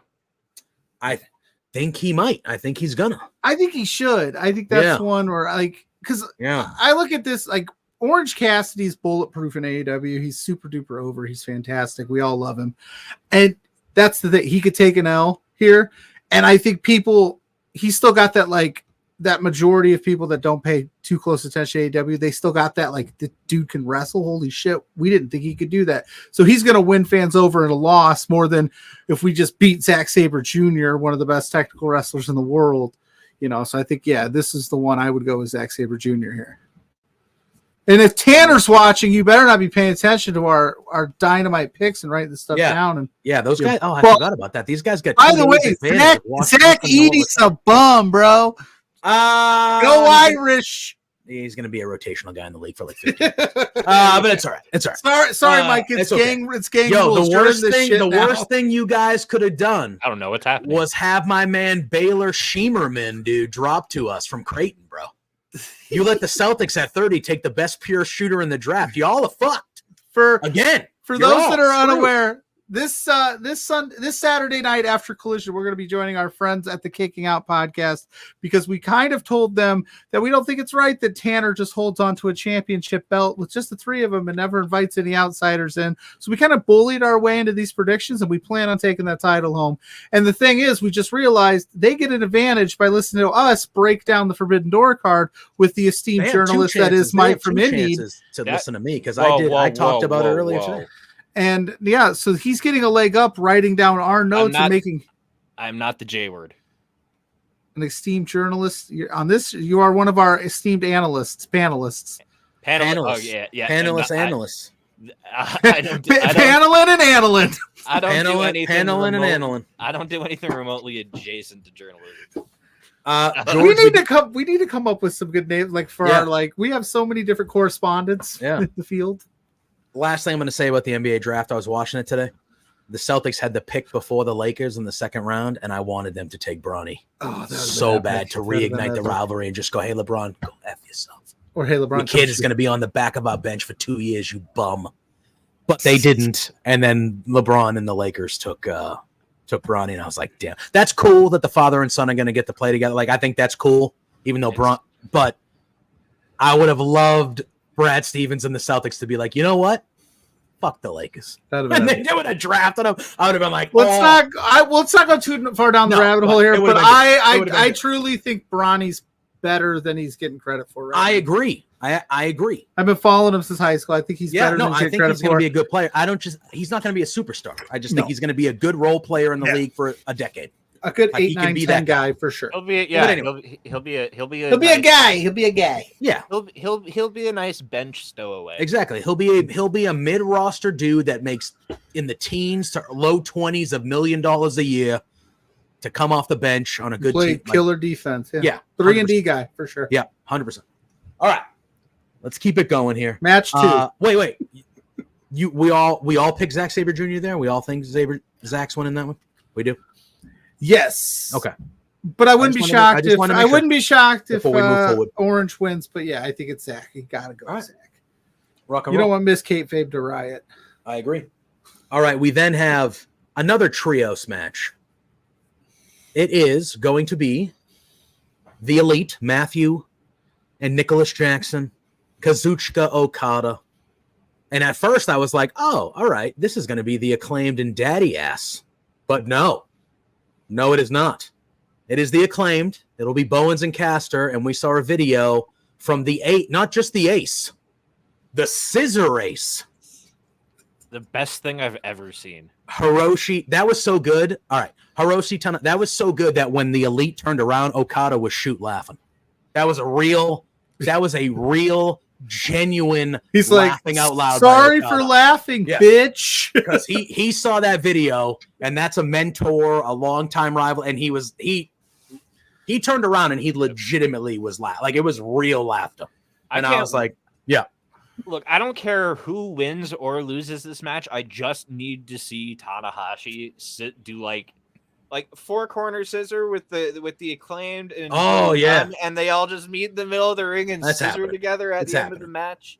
I don't care what happens in the match. I don't care who wins. I just need to see Tanahashi do a big scissor with everybody at the end of the match. That's it. That's fair. I don't care. I literally I really don't. This match actually kind of though. Yeah, well, like we know for a fact that hour. The Acclaimed still have a tag team title match guaranteed to them from winning the Eliminator match last week. So that's still coming down the line. I think in this match, I think Okada is going to end up pinning Tanahashi, to be honest with you. I think they could do that route with their history. I see the Elite winning. Just to kind of, I mean, I guess you could go either way, right? You could have the Acclaimed win again and even further piss off and annoy the Young Bucks. The tag match is happening no matter what because they won the Eliminator. It needs to happen. So it's not like. Yeah. So either you could have the Acclaimed win and the Young Bucks are just even more frustrated, or you can have the Young Bucks win to kind of create doubt. I'll be right back. All right. Oh, we got a run in. We had a run in right there. You see that? Oh, shit. We had a run in. You see that? Pluggo's like, get the hell out of here. We got to run. Remember that shoulder block I was talking about earlier? Yeah. Yep. Anyway, whoa. I'm kidding. That's a joke. That's a joke. But I think you could go either way here. I'm just kind of leaning towards the Acclaim getting another victory to further insinuate the anger of the Young Bucks about the tag division there. But I understand. Yeah.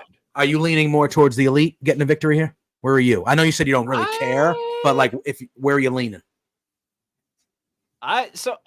This is a tough one for me, right? Because they have the Eliminator, so like it doesn't really matter. The Acclaim can lose, and it doesn't matter, you know. Mm-hmm. And it's like if the Acclaim, does the thing where they pin one of the tag champs. It's like, well, you don't have to worry about being like, we pinned one of the tag champs, we should get a title shot because you already have a title shot. So like,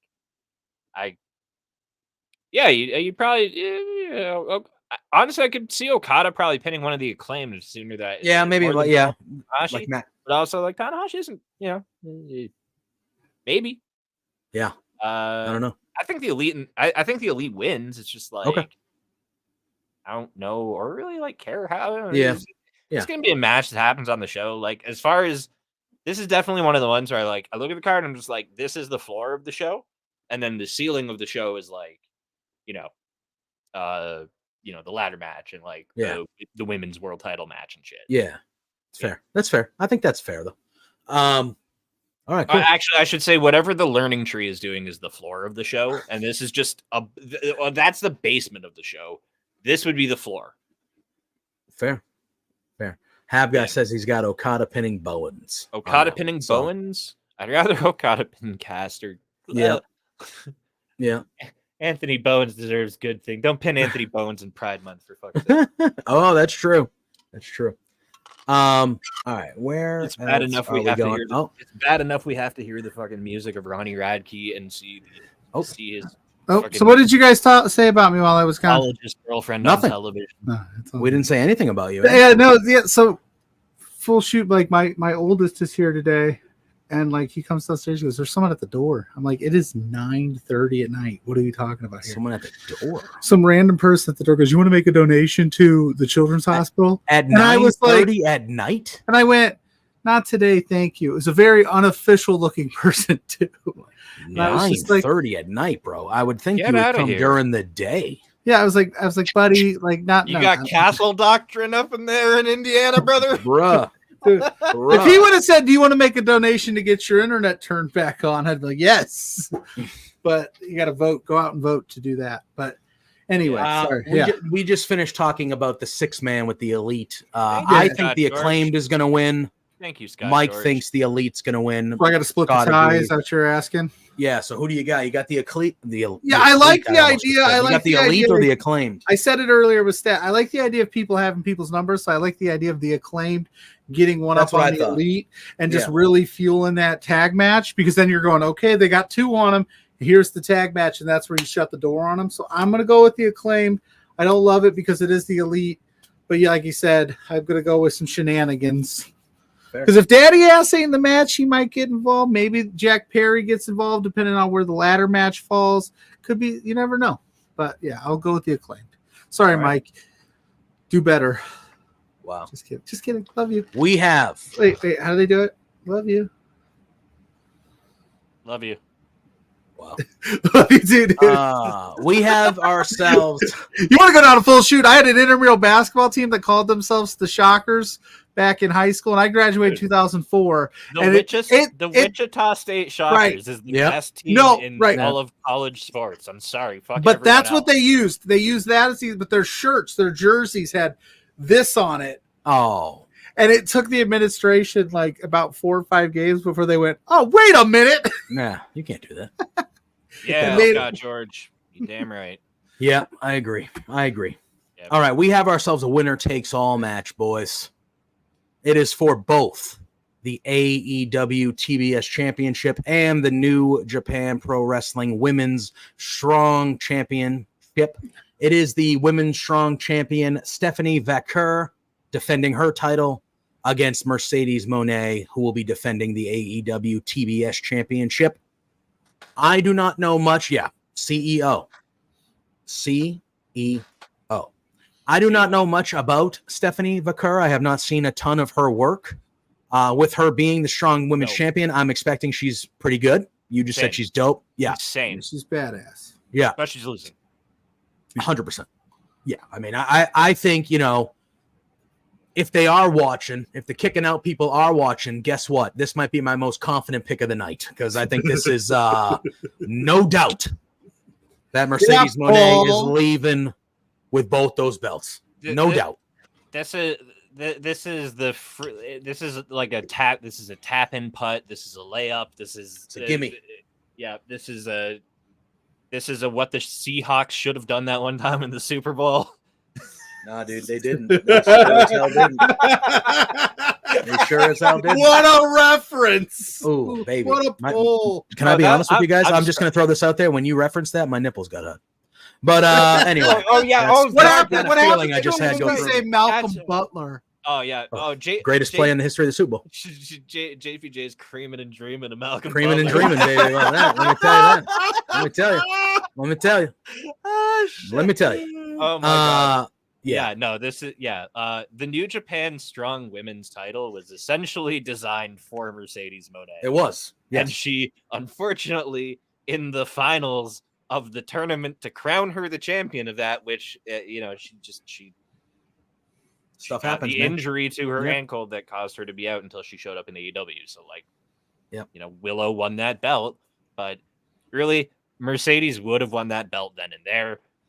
So this is just kind of like, we're just kind of correcting Exactly. we're just kind of correcting last year's history. Exactly.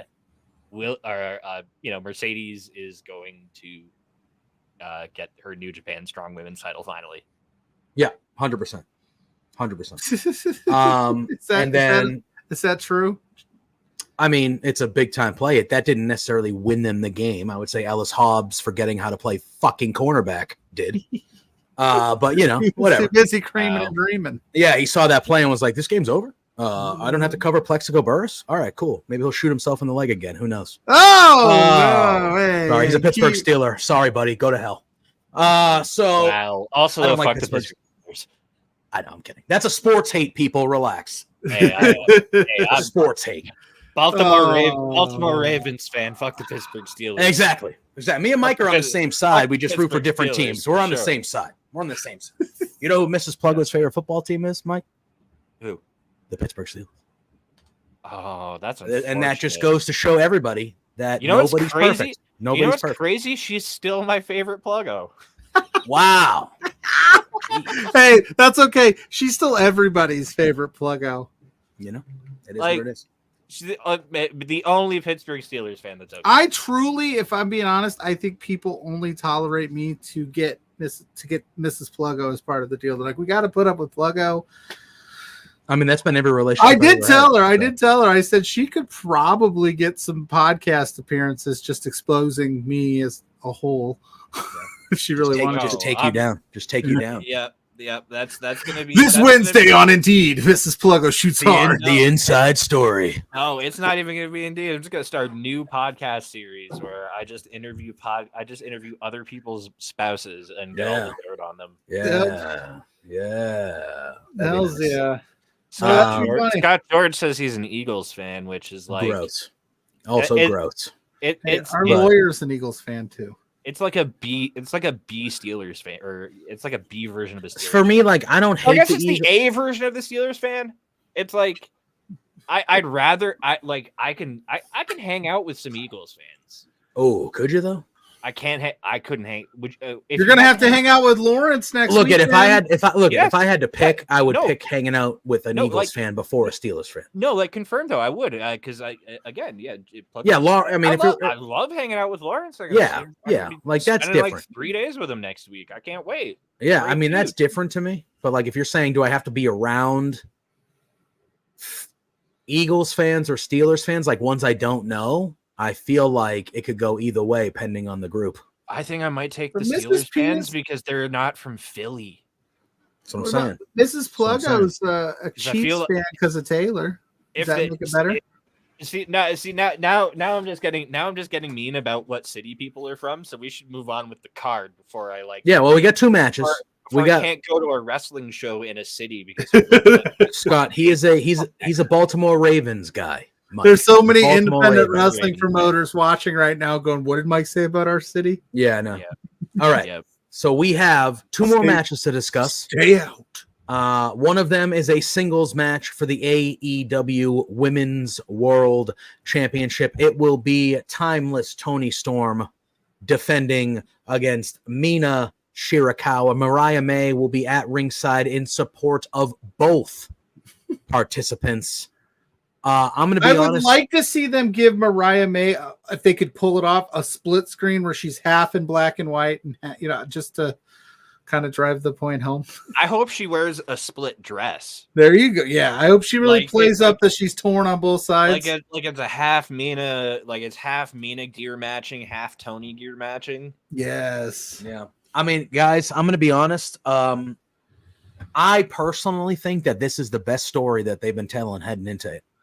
I think I like the Swerve Osprey story. I think that's great too. But this one, for me, this has had the most juice. It's one of This the has best had the most stories they've juice. told, period, in AEW. Yeah. It's amazing. Like Yeah. Toni Storm, everything she's done, like she's probably been the best character AEW's like ever had long, in a long-term chunk like this. I think the contract signing, which I'm always not a huge fan of those, but I thought the contract signing they did a couple weeks ago was excellent. I thought that furthered the story of like having Mariah put in a place where, they're kind of making her choose one or the other. I thought that what they did last night, they had that tag match. Could they coexist tag match? They won. And then Mariah had them do a cheers. And then Mina meant to break the bottle over Toni Storm's head and she missed and hit Mariah May. And then they were both trying to tend to Mariah May and it was chaotic, and Tony was yelling, "How could you? It was dare soap you?" opera It was drama. Nah, it was good. It was good, man. I want It was Mina good. Shirakawa. I'd love Mina Shirakawa to win the AEW Women's World Title. That would be a cool swerve. Yeah. Now, I don't know if like she's been around for a little bit now. Like I know they have a few of the Shimmer girls here. It feels like Stardom. She might be some Stardom. Sorry. Few of the Stardom girls. It feels like she might be one that will stick around with AEW for a while. I hope so. She's fucking hilarious. She's great. She's great. She's connected with the audience so much, and like it's. Yeah, fuck it. I'm all for the chaos, but Mina. Put the belt on Mina. Who do you ultimately think Mariah? Do you think who does she pick? Because Mina said last week, you got to choose between us. Who does Mariah pick? You go ahead, Mike. The Mariah and Mina lore is like very. It's like the Club Venus lore is like so deep that that connection seems like so much more friendship based than Tony is more like an idol, and like a worshiper almost kind of situation. It's like in theater where you have the star and then you have the understudy. Yeah, I don't see Tony and Mariah being like an actual, long lasting friendship versus like Mina and Mariah are they're besties. Yeah. And I think I could see something happening like Mariah's trying to stay partial, but something happens and she accidentally does something or hits someone and somebody wins. Or I could even see if they really wanted to go deep, maybe she's trying to help somebody and messes up and helps the other person.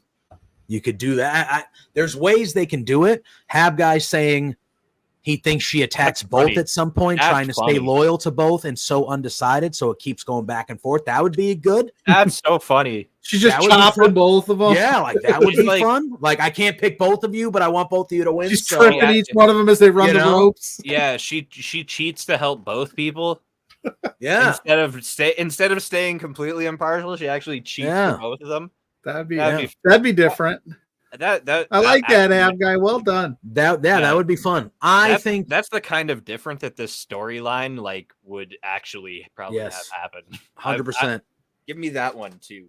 I would love Mina to win and kind of have Tony chase it for a little bit, but I agree with Scott here that I think right now the only person I would pick to beat Tony for that belt is Mariah after she wins the Owen.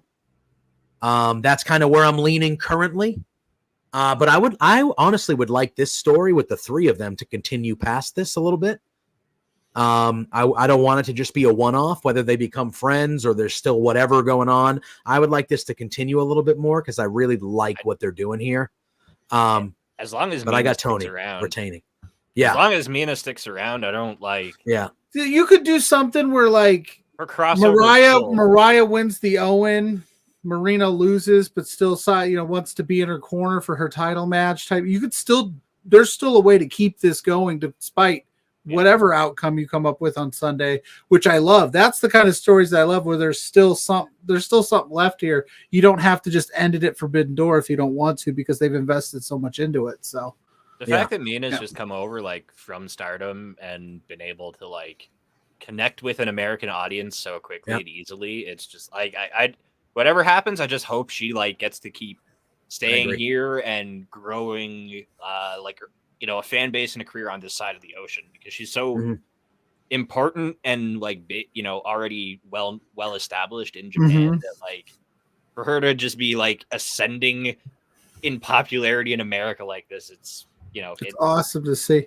Yeah, it's been super cool to see too, because AEW is also presenting Okada and Mina in different ways than they are, and like the Stardom and New Japan fans are like, "Oh, gross, you're making jokes out of these people," but they're having so much fun with it. They're doing a new thing. Dude, Okada, I love it, killing it. No, I know, and it's becoming it's cool to see AEW going. Yeah, we got the Rainmaker. He could put on a 7-star match whenever he wants, but let's have some fun with him first and let him do some different stuff and try it out. And Mina's the same way. I also like the fact that we're seeing global stars get made that aren't North American wrestlers going elsewhere in the world and becoming global stars by getting big in other promotions out around the world. It's actually like international talent. Yeah. that have gotten so big domestically that they're coming to America and like finding opportunity and finding a way to like grow an audience and get success here. That's something that's like when Maki Ito did it last year, the year like, and now she's like must see TV for me.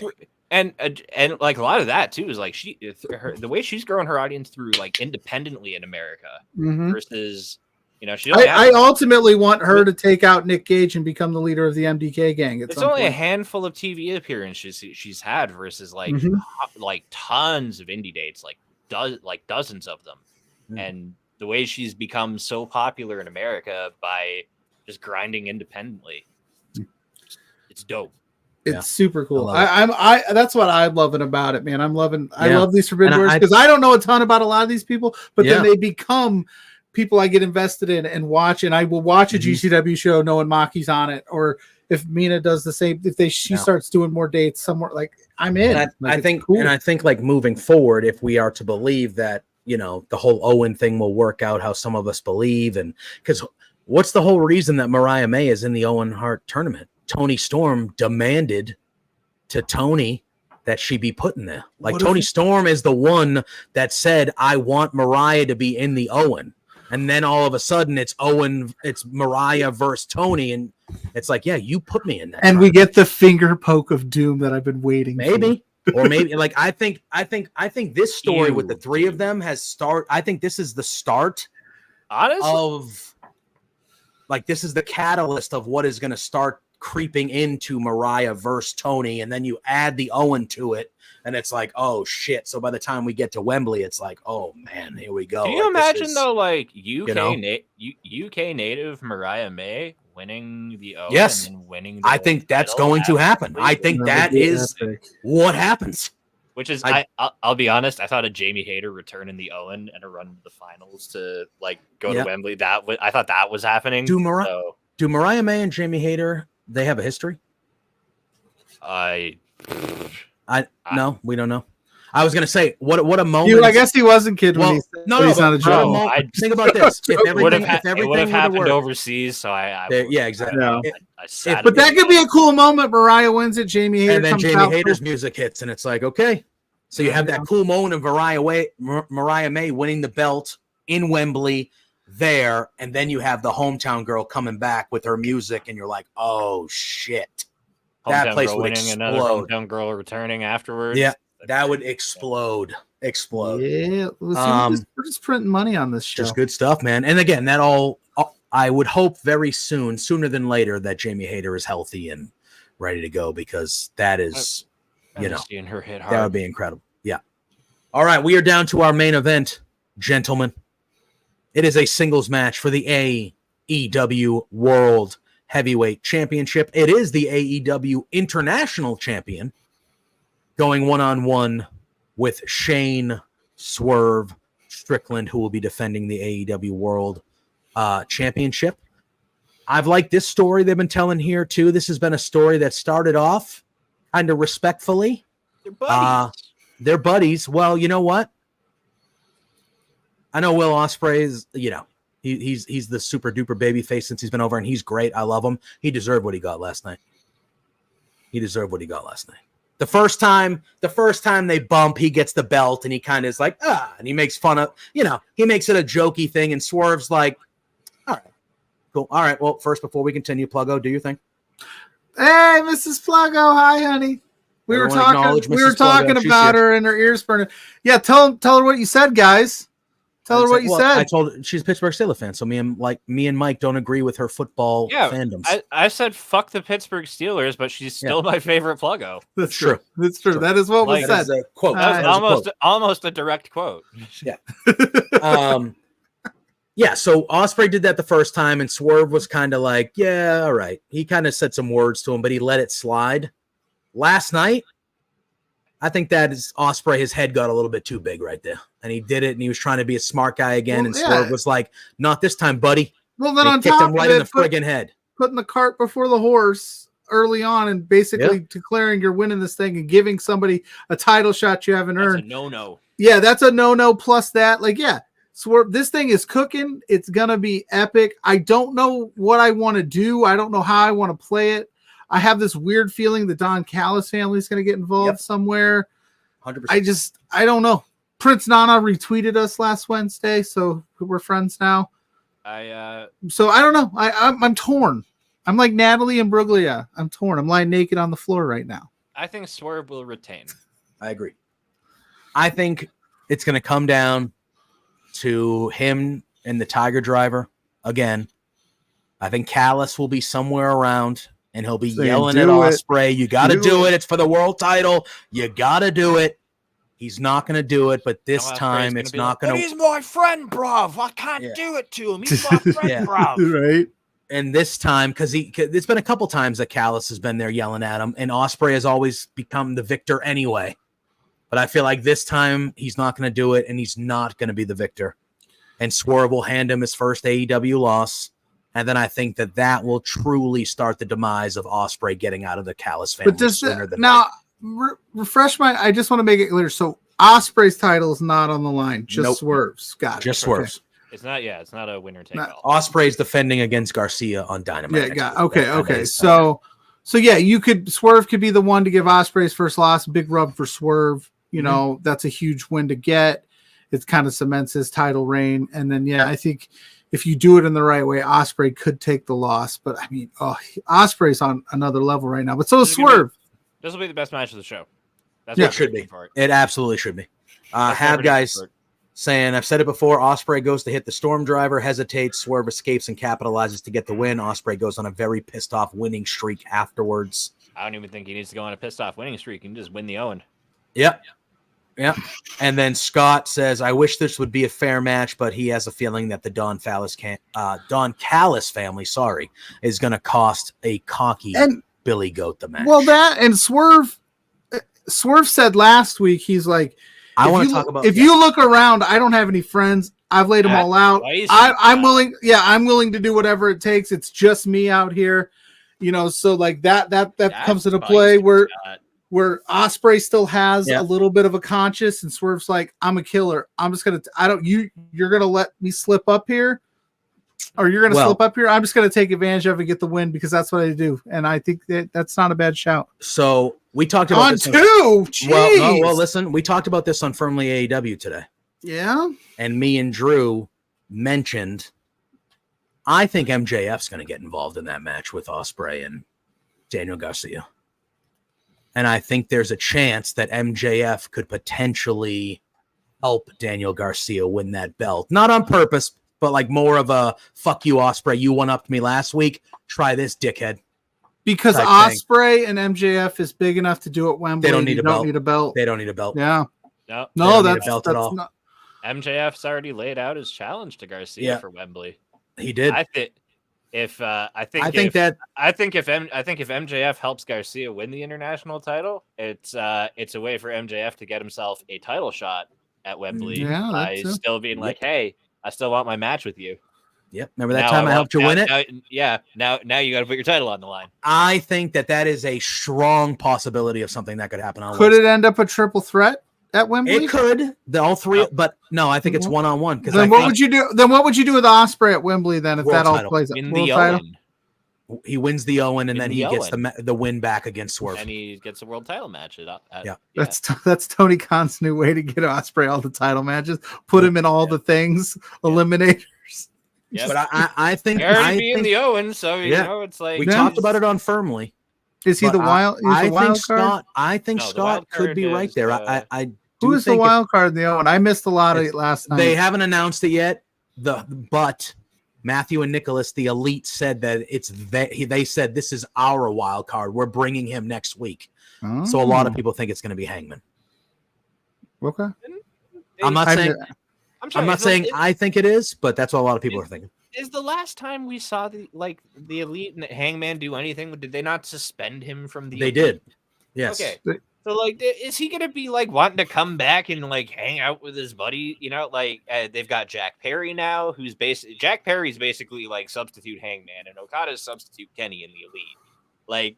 I don't think Hangman's coming back as their Could he come back? Like, could he do the thing where they like bring him back and he's like, yeah, thanks guys for bringing me back. I'll do what you need to do. And then and then throws the double birds at him and be like, you brought me back. You lifted my suspension and now I'm going to wreak havoc. I do. Who else could it be then? If it wasn't Hangman, who's left? Because when Hangman was leaving, when he left, he was a heel. He was tending heel. If you brought, because obviously last week they showed all that Jeff Jarrett stuff. I know, Pluggo, you have your opinions of Jeff Jarrett. In this scenario, I am suspending 100%. My Jeff Jarrett dislike because this makes perfect sense. Yes. And I would be an absolute bum if I trashed this. Yeah. Okay. So Jeff Jarrett has that. If you haven't seen it, go out of your way to watch the 9-minute unedited Jeff Jarrett interview where he's talking about Owen. Like, my God, man. And I think, I think a lot of us, including me, like I watched that video and I even said it on Twitter. I was like, it's kind of hard not to want that guy to win this whole thing after watching that. Like, who would watch that and be like, man, I kind of am rooting for Jeff Jarrett to win this thing now? Because that's real. That's real. Yeah. So Ospreay's not going to fill the wild card, obviously. So no, Ospreay's not winning the Owen, but yeah. But maybe he can figure. What if we're bringing Hangman back? What a way to bring! If we're bringing Hangman back as a heel, just think about it. If we are, what a way to get Hangman heat if he just beats the absolute shit out of Jeff Jarrett. Is there in this tournament? They show the lead in with Jeff Jarrett being emotional about Owen, and it's Hangman, and he beats the piss out of Jeff Jarrett. Is there anybody out there that has some kind of history with Jeff Jarrett that would kind of make sense in a wild card? Kind of like could pay tribute to Owen, Jeff, Effie. Yeah. Oh, man, that would be great. Get his fucking win back on Jeff Jarrett. Effie and the Owen. We're calling it here on Between Two Beards. Someone who I'm like, who is like actually a friend of the Young Bucks and he's totally not signed anywhere right now is Ricochet. It could be Ricochet. It could be Ricochet. Is his contract status? But like my thing is though, like if you were going a different route, Ricochet didn't get released. He just didn't re-sign. No, right? No, he didn't get released. I don't think there's no time limit on that. I think it's. But they still kind of mentioned him on Monday and things like that. So I don't know if he's still technically under contract until like whatever date, which then he can go do whatever he wants. Yeah. I just know like Dijak today said he's still under contract through the 28th. Yeah, tomorrow. Literally, that's tomorrow though. That's quick. Right. But I'm saying we haven't seen that out of Ricochet yet with an official like this is when my contract's up. I just think I'm hoping it's like tomorrow. That'd be great. I know it's. Don't get me wrong. It seems obvious that. Yeah, bring back the Godfather. It seems obvious that it could be Hangman, but like Scott mentions though, also like Hangman's got some unfinished business with Swerve still. So so could Hangman come back as the wild card and potentially? What if it's him and Danielson in the finals and we get a rematch of that 30-minute draw they had? Oh no, they went 60. Omega and Danielson went 30, but we get a rematch of them again and Hangman wins, and it's Hangman and Swerve in the main event of All In to culminate their rivalry. I mean, that's another one you could. What if the contract says Kenny Omega on it? I don't know. What's this Kenny doing? Who knows? I don't know. It's going to be a good. This is one of the. I mean, obviously, I just wait and see, and then talk about it on Twitter. Exactly. Right. Exactly. I know. Closer to the day, some more things might leak out. But this is what I like about that kind of stuff. Is like I do like finding out in the moment, going, "Oh shit, I didn't expect that." So 100%. For as much as I encourage people to subscribe to Fightful Select, I do not read spoilers. It's crazy. It's fair. It's fair. Yeah, some of the stuff you want to be surprised about still. I like to be surprised about the stuff that I'm a fan of. Yeah. I like AEW. The only time I generally talk about it on the internet is here. In speech. I watch it like as a fan and try to keep it that way for the most part, but I like coming and hanging out with you guys. So like I come and do this, but like I like Dare the Amazing coming in. Brandon Cutler is the wild card would be insane, but Hangman takes him out before the match. Yes, Cutler's music says he thinks Hangman versus Omega is. You know who it's gonna be? Marco Stunt, baby. I was gonna say Pluggo. That was a gift for you to do your. I haven't done it. We're in overtime now. But we are in overtime. But Pluggo, Yes. Before we get out of here, obviously we let the guests do their promo stuff first, but we're not going to be promoting ourselves yet. We're going to be tomorrow night. There's kind of a big deal going on at Love Wrestling, huh? Yeah. A little bit. LPW Last Friday of the month, man. Spencer Love was on Mike's show yesterday, talking about this, talking about independent wrestling, what it's like to run a company, have the events, do what we're doing here. Tomorrow night, we have LPW 27 Slam Unreal. Yes, we do. And there was some changes. So there were a little bit of changes to the scramble match, a little bit, and some stuff, but stuff happens. Yep, but we still have a banger of a card. Yep. All right. Here we go. Oh, Pluggo's pulling it up right now. I'm pulling it up, because I have all the stuff that we the changes and all that fun. Yeah. So it's Slam Unreal tomorrow night, 9 p.m. Eastern Standard Time, 7 p.m. Mountain, but it'll be live on IWTV. We got our boy Lumberjack Larry Woods taking on the Thickness Reed Matthews. Reed was really rude to us last week, but he's a hell of a competitor. That match is going to rule. Love the Short King, sure, but I'm picking Wait, how does it Lumberjack? However he does that. Something like that. We got Michael Richard Blaze, your new LPW Challenge champion, taking on Alan Angels, the front man. That, my friends, is going to rule. Then we've got Ride or Die, our friends TFA and Stephen Crow, taking on Michael Allen, Richard Clark, and Jared Rogers for the Tag Team Championships, mind you. And then T.Y. Jackson, our boy, he is defending the Scramble Championship right now. It's Wolf Boy Will Mantala. I always stumble on his. I always want to say Willantala. I don't know why. Atlantala. Willantala. Lanta. Oh, exactly. That's what against Zoe Sager. And that's all I've got so far. There'll be a couple more announcements. I think there's one more they're locking in, but those two are confirmed for sure. And then we got the number one contenders gauntlet match, Daddy Dean Richter versus Kyle Shaw, the Canadian Goose, Hong Kong Kong, against the Man of Two Minds, Jack Pride, and Rich King, our boy, our NFL correspondent, Rich King. Whoever wins that gauntlet match gets a shot at Larry Woods' Grand Championship. And our boy Mars, the specialist, taking if Larry Woods is if Larry wins. Reed, listen, we're very pro Larry here. But Reed Matthews is quite an opponent. Listen, I said what I said. Listen, I'm just saying there's a chance that there's a chance. I know. I've been singing the praises of Reed. How intriguing would it be if Larry were to retain and Rich King were to win that gauntlet? Exactly. We talked about that on Saturday. The Battle of the Reds. That would be intriguing. But we got one more match to announce. We got Mars the Specialist taking on Sheik Shabazz. Hell yeah. Of Paralera. Love us some Mars. I love Sheiky. Sheiky baby's awesome. Let me tell you. His tag partner's kind of mean to me on the internet, but hey, shout out congratulations to Ronnie. Yeah, congratulations. Yeah, has a new baby. Him and his wife. We'll put our beef aside. That's awesome. I hope happy, healthy, all that great stuff. Yeah. But that is tomorrow night, live on IWTV, 9 p.m. Eastern time. I'll be tweeting it. I'm sure JPJ will be tweeting it. We'll all be watching it. So tune in for a hell of a card. Absolutely. In Edmonton, Alberta, at the Rec Room. I don't believe any tickets are available. I think it's sold out. But maybe you could check on Tixar.com, type in Love Wrestling CA, see if you could scoop up one of those if you're in the Edmonton, Alberta area. Hell yeah. All right, Mike, the floor is yours, my friend. Let the people know where they can follow you, they can find you, and what you got going on, my dude. You can follow me at Mike from Indeed right there. It's the same for all social platforms, so just pick the one you want to follow me on and type that in. You'll find me.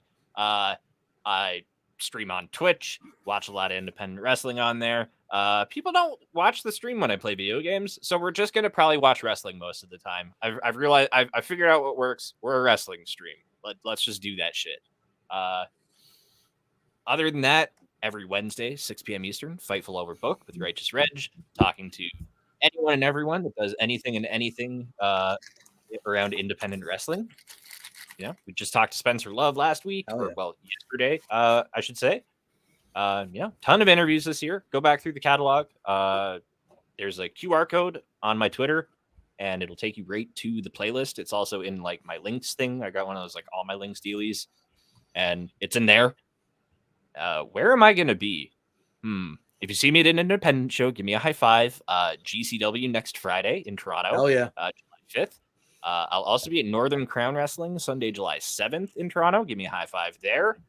And you mentioned Tixar and Love Wrestling earlier. You can also find me at the Love Wrestling Pub Crawl, Money in the Drank, on Saturday, July 6th. And you can buy tickets for that on Tixar just by looking up Love Wrestling on there. And I'll be there. JPJ will be there. Spencer will be there. Zach will be there. Lawrence will be there. Jody Threat will be there. We're going to be going to like 4 dope bars all around Toronto. I've been to 3 of them, and the 3 of them are great. The one of them that I haven't been to is probably great too. So we're going to do that. We're going to, ride a bus, be silly billies, but all responsible and respectful silly billies. Always. And then we're going to watch some Money in the Bank at the Rec Room, or, you can ride the bus to the arena and watch there. But, come hang out and drink some beer with us or water with me because I'm sober. Fair. Hell yeah. Thanks for having me, guys. I love you. Or enjoy some nice NA options. There's a lot more NA options out in the world for our sobriety brothers and sisters in the world, which I love and I appreciate. So yeah, because I'd be right there with you, Mike. We'd be sipping on some water together, looking at all these fools. Maybe I'll see which of these establishments makes like the best virgin coffee. I bet you there's going to be mocktails are huge too. Yeah, the mocktails or the non-alcoholic beer community has grown exponentially. If I can just get a nice NA marg, that'll. You can get them. You can get them. An NA marg would be great. Yeah, you'll be able to find some, I'm sure. Pluggo. Yes. Do your thing, my man. Let the people know where they can find you. Let the people know where they can find more of us. I gotta do this the right because there's a lot going on. So there is. So like you're gonna take some of the promotion from me. Programming note, of course. Like we said, next Thursday we will be here pre-recorded, but we will be here. This Saturday, 5 p.m. Eastern Standard Time, not our normal 10 spot. Blair Pacheco and I for exposure. We'll be talking about the Love Pro Wrestling Slam Unreal and the GCW card that's going on this Friday. We're going to watch that. We're going to watch Love Wrestling. We're going to talk about both of them. We're doing it at 5 because I got shoot responsibilities, a.k.a. all-star tryouts, because baseball never stops for these little kids. And then you can find me at Pluggo on all social media platforms. You can find us at B2Beards on all social media platforms to know what we got going on, coming up, what's happening. JPJ and I have been talking about a few ideas we're going to start throwing out there to keep doing the damn thing. So the only way to stay up to date on what we got going on is to hit them socials and hit them hard. Hell yeah, brother. There you go. That's what I did. That's what I got. You can find me at JPJ Loves Gaming on all social media platforms. I, like Mike, also hang out on Twitch a lot. I play video games poorly most of the time. Nerds. I'm just kidding. I love you guys. It's fun, and you get to see me get angry and be me and curse and use my heavily accent. Mike's usually in the chat most of the time, ragging on me or cheering me on, actually. He's actually a very good supporter. Yesterday, we played some earlier today. No. Yeah. Was it today? I don't even know. Yeah, you were. We played some. We played some baseball. I don't even know anymore, man. I don't even know. My whole life is online. I just never know. But no, we had some fun today playing baseball. Mike got a couple good games, and he got to catch some stuff. So we usually have fun over there. Thursday mornings, 10 a.m. I'm with my man Drew. Pluggo will be filling in for me next week while I'm up in Toronto. Firmly AEW every Thursday night, 8 p.m. You can find us here for the flagship of Love Wrestling Between Two Beards. Like we mentioned, this Saturday at 8 p.m., right when Collision starts, I will be on Josh Robinson's channel doing our WWE 2K sim of Money in the Bank. With me being in Toronto, we have to do it a week earlier, so we're doing it this Saturday. And then right as that show ends, I am hustling over to the Kicking Out Pod with my man Pluggo, because we are on their channel Saturday doing a pick show, trying to win that Kicking Out Pod championship picks. And then I almost forgot, because it's been such a hectic week, and we have a lot of stuff going on, which is a good problem to have. Yes. Tuesday night at 6:30, we're going to be on the Wrestling Junkies podcast previewing Money in the Bank. Yeah. So we're doing that going on Tuesday as well. Your night boy, I will also be at Monday Night Raw on Monday. It's in Boston. So if you're going to be at Raw and you know me, you see me, come say hi, give me a high five. We're going to be doing that too. Are we going to be able to record We will. We'll figure it out. We'll be fine. We'll be I'm fine. so busy. We'll be fine. We'll be fine. Might be the But first week we have a lot of stuff coming up. So follow us individually. Follow the show at B2 Beards. Follow Mike. We love wrestling. All of us individually. All of us together here at Love Wrestling. We got a bunch of cool shit coming up over the next couple months. So just give us all a follow. Follow the main channels and our individual channels because we have a ton. You ain't lying, Half Guy. It's No, crazy. there's a lot. It's been wild. I think this is the longest. What do you call it? Promo segment of ours ever because we just have so much stuff coming up over the next couple of weeks. Like I said, good problem to have. Yeah, it's a good problem to have. It's a good problem to have for sure. But Mike, we love you too, buddy. I know we said it, but we love you. We love having you on. You're welcome anytime. Appreciate you. Go follow Mike. Give him some love. Now. Go watch his podcast on Wednesdays. Him and Reg fucking kill it every week. It's a great watch. Blast beats are also fantastic. All right, everybody. For Mike, for Pluggo, thank you for tuning in. Appreciate everybody in the chat. Enjoy your wrestling weekend. Enjoy Forbidden Door. Everyone say hi to Sue. And enjoy creaming and dreaming. Fucking A, man. Peace out. God help me. Hey there, Pluggo and JPJ. It's Trent's mom, Sue, and I have a bone to pick with you. So, I understand that you guys are being real idiots and spending your entire monthly budget. You've got to be kidding me. This is not the way to be when you're trying to run a business. Your boss, Spencer, is really pissed off at you. I'm pissed off at you. You have some nerve. Get a grip. You have to control yourself. You can't just go out and spend all the money that you're making, you two beards guys. Oh no, this is coming out so stupid. Anyway, behave yourselves or I'm going to cut you off from watching AEW. You're no longer going to get to know, be able to meet my son. What? Oh, or me. I'm sorry, this is like, I don't know. Anyway, thanks so much for being fans. Watch yourselves.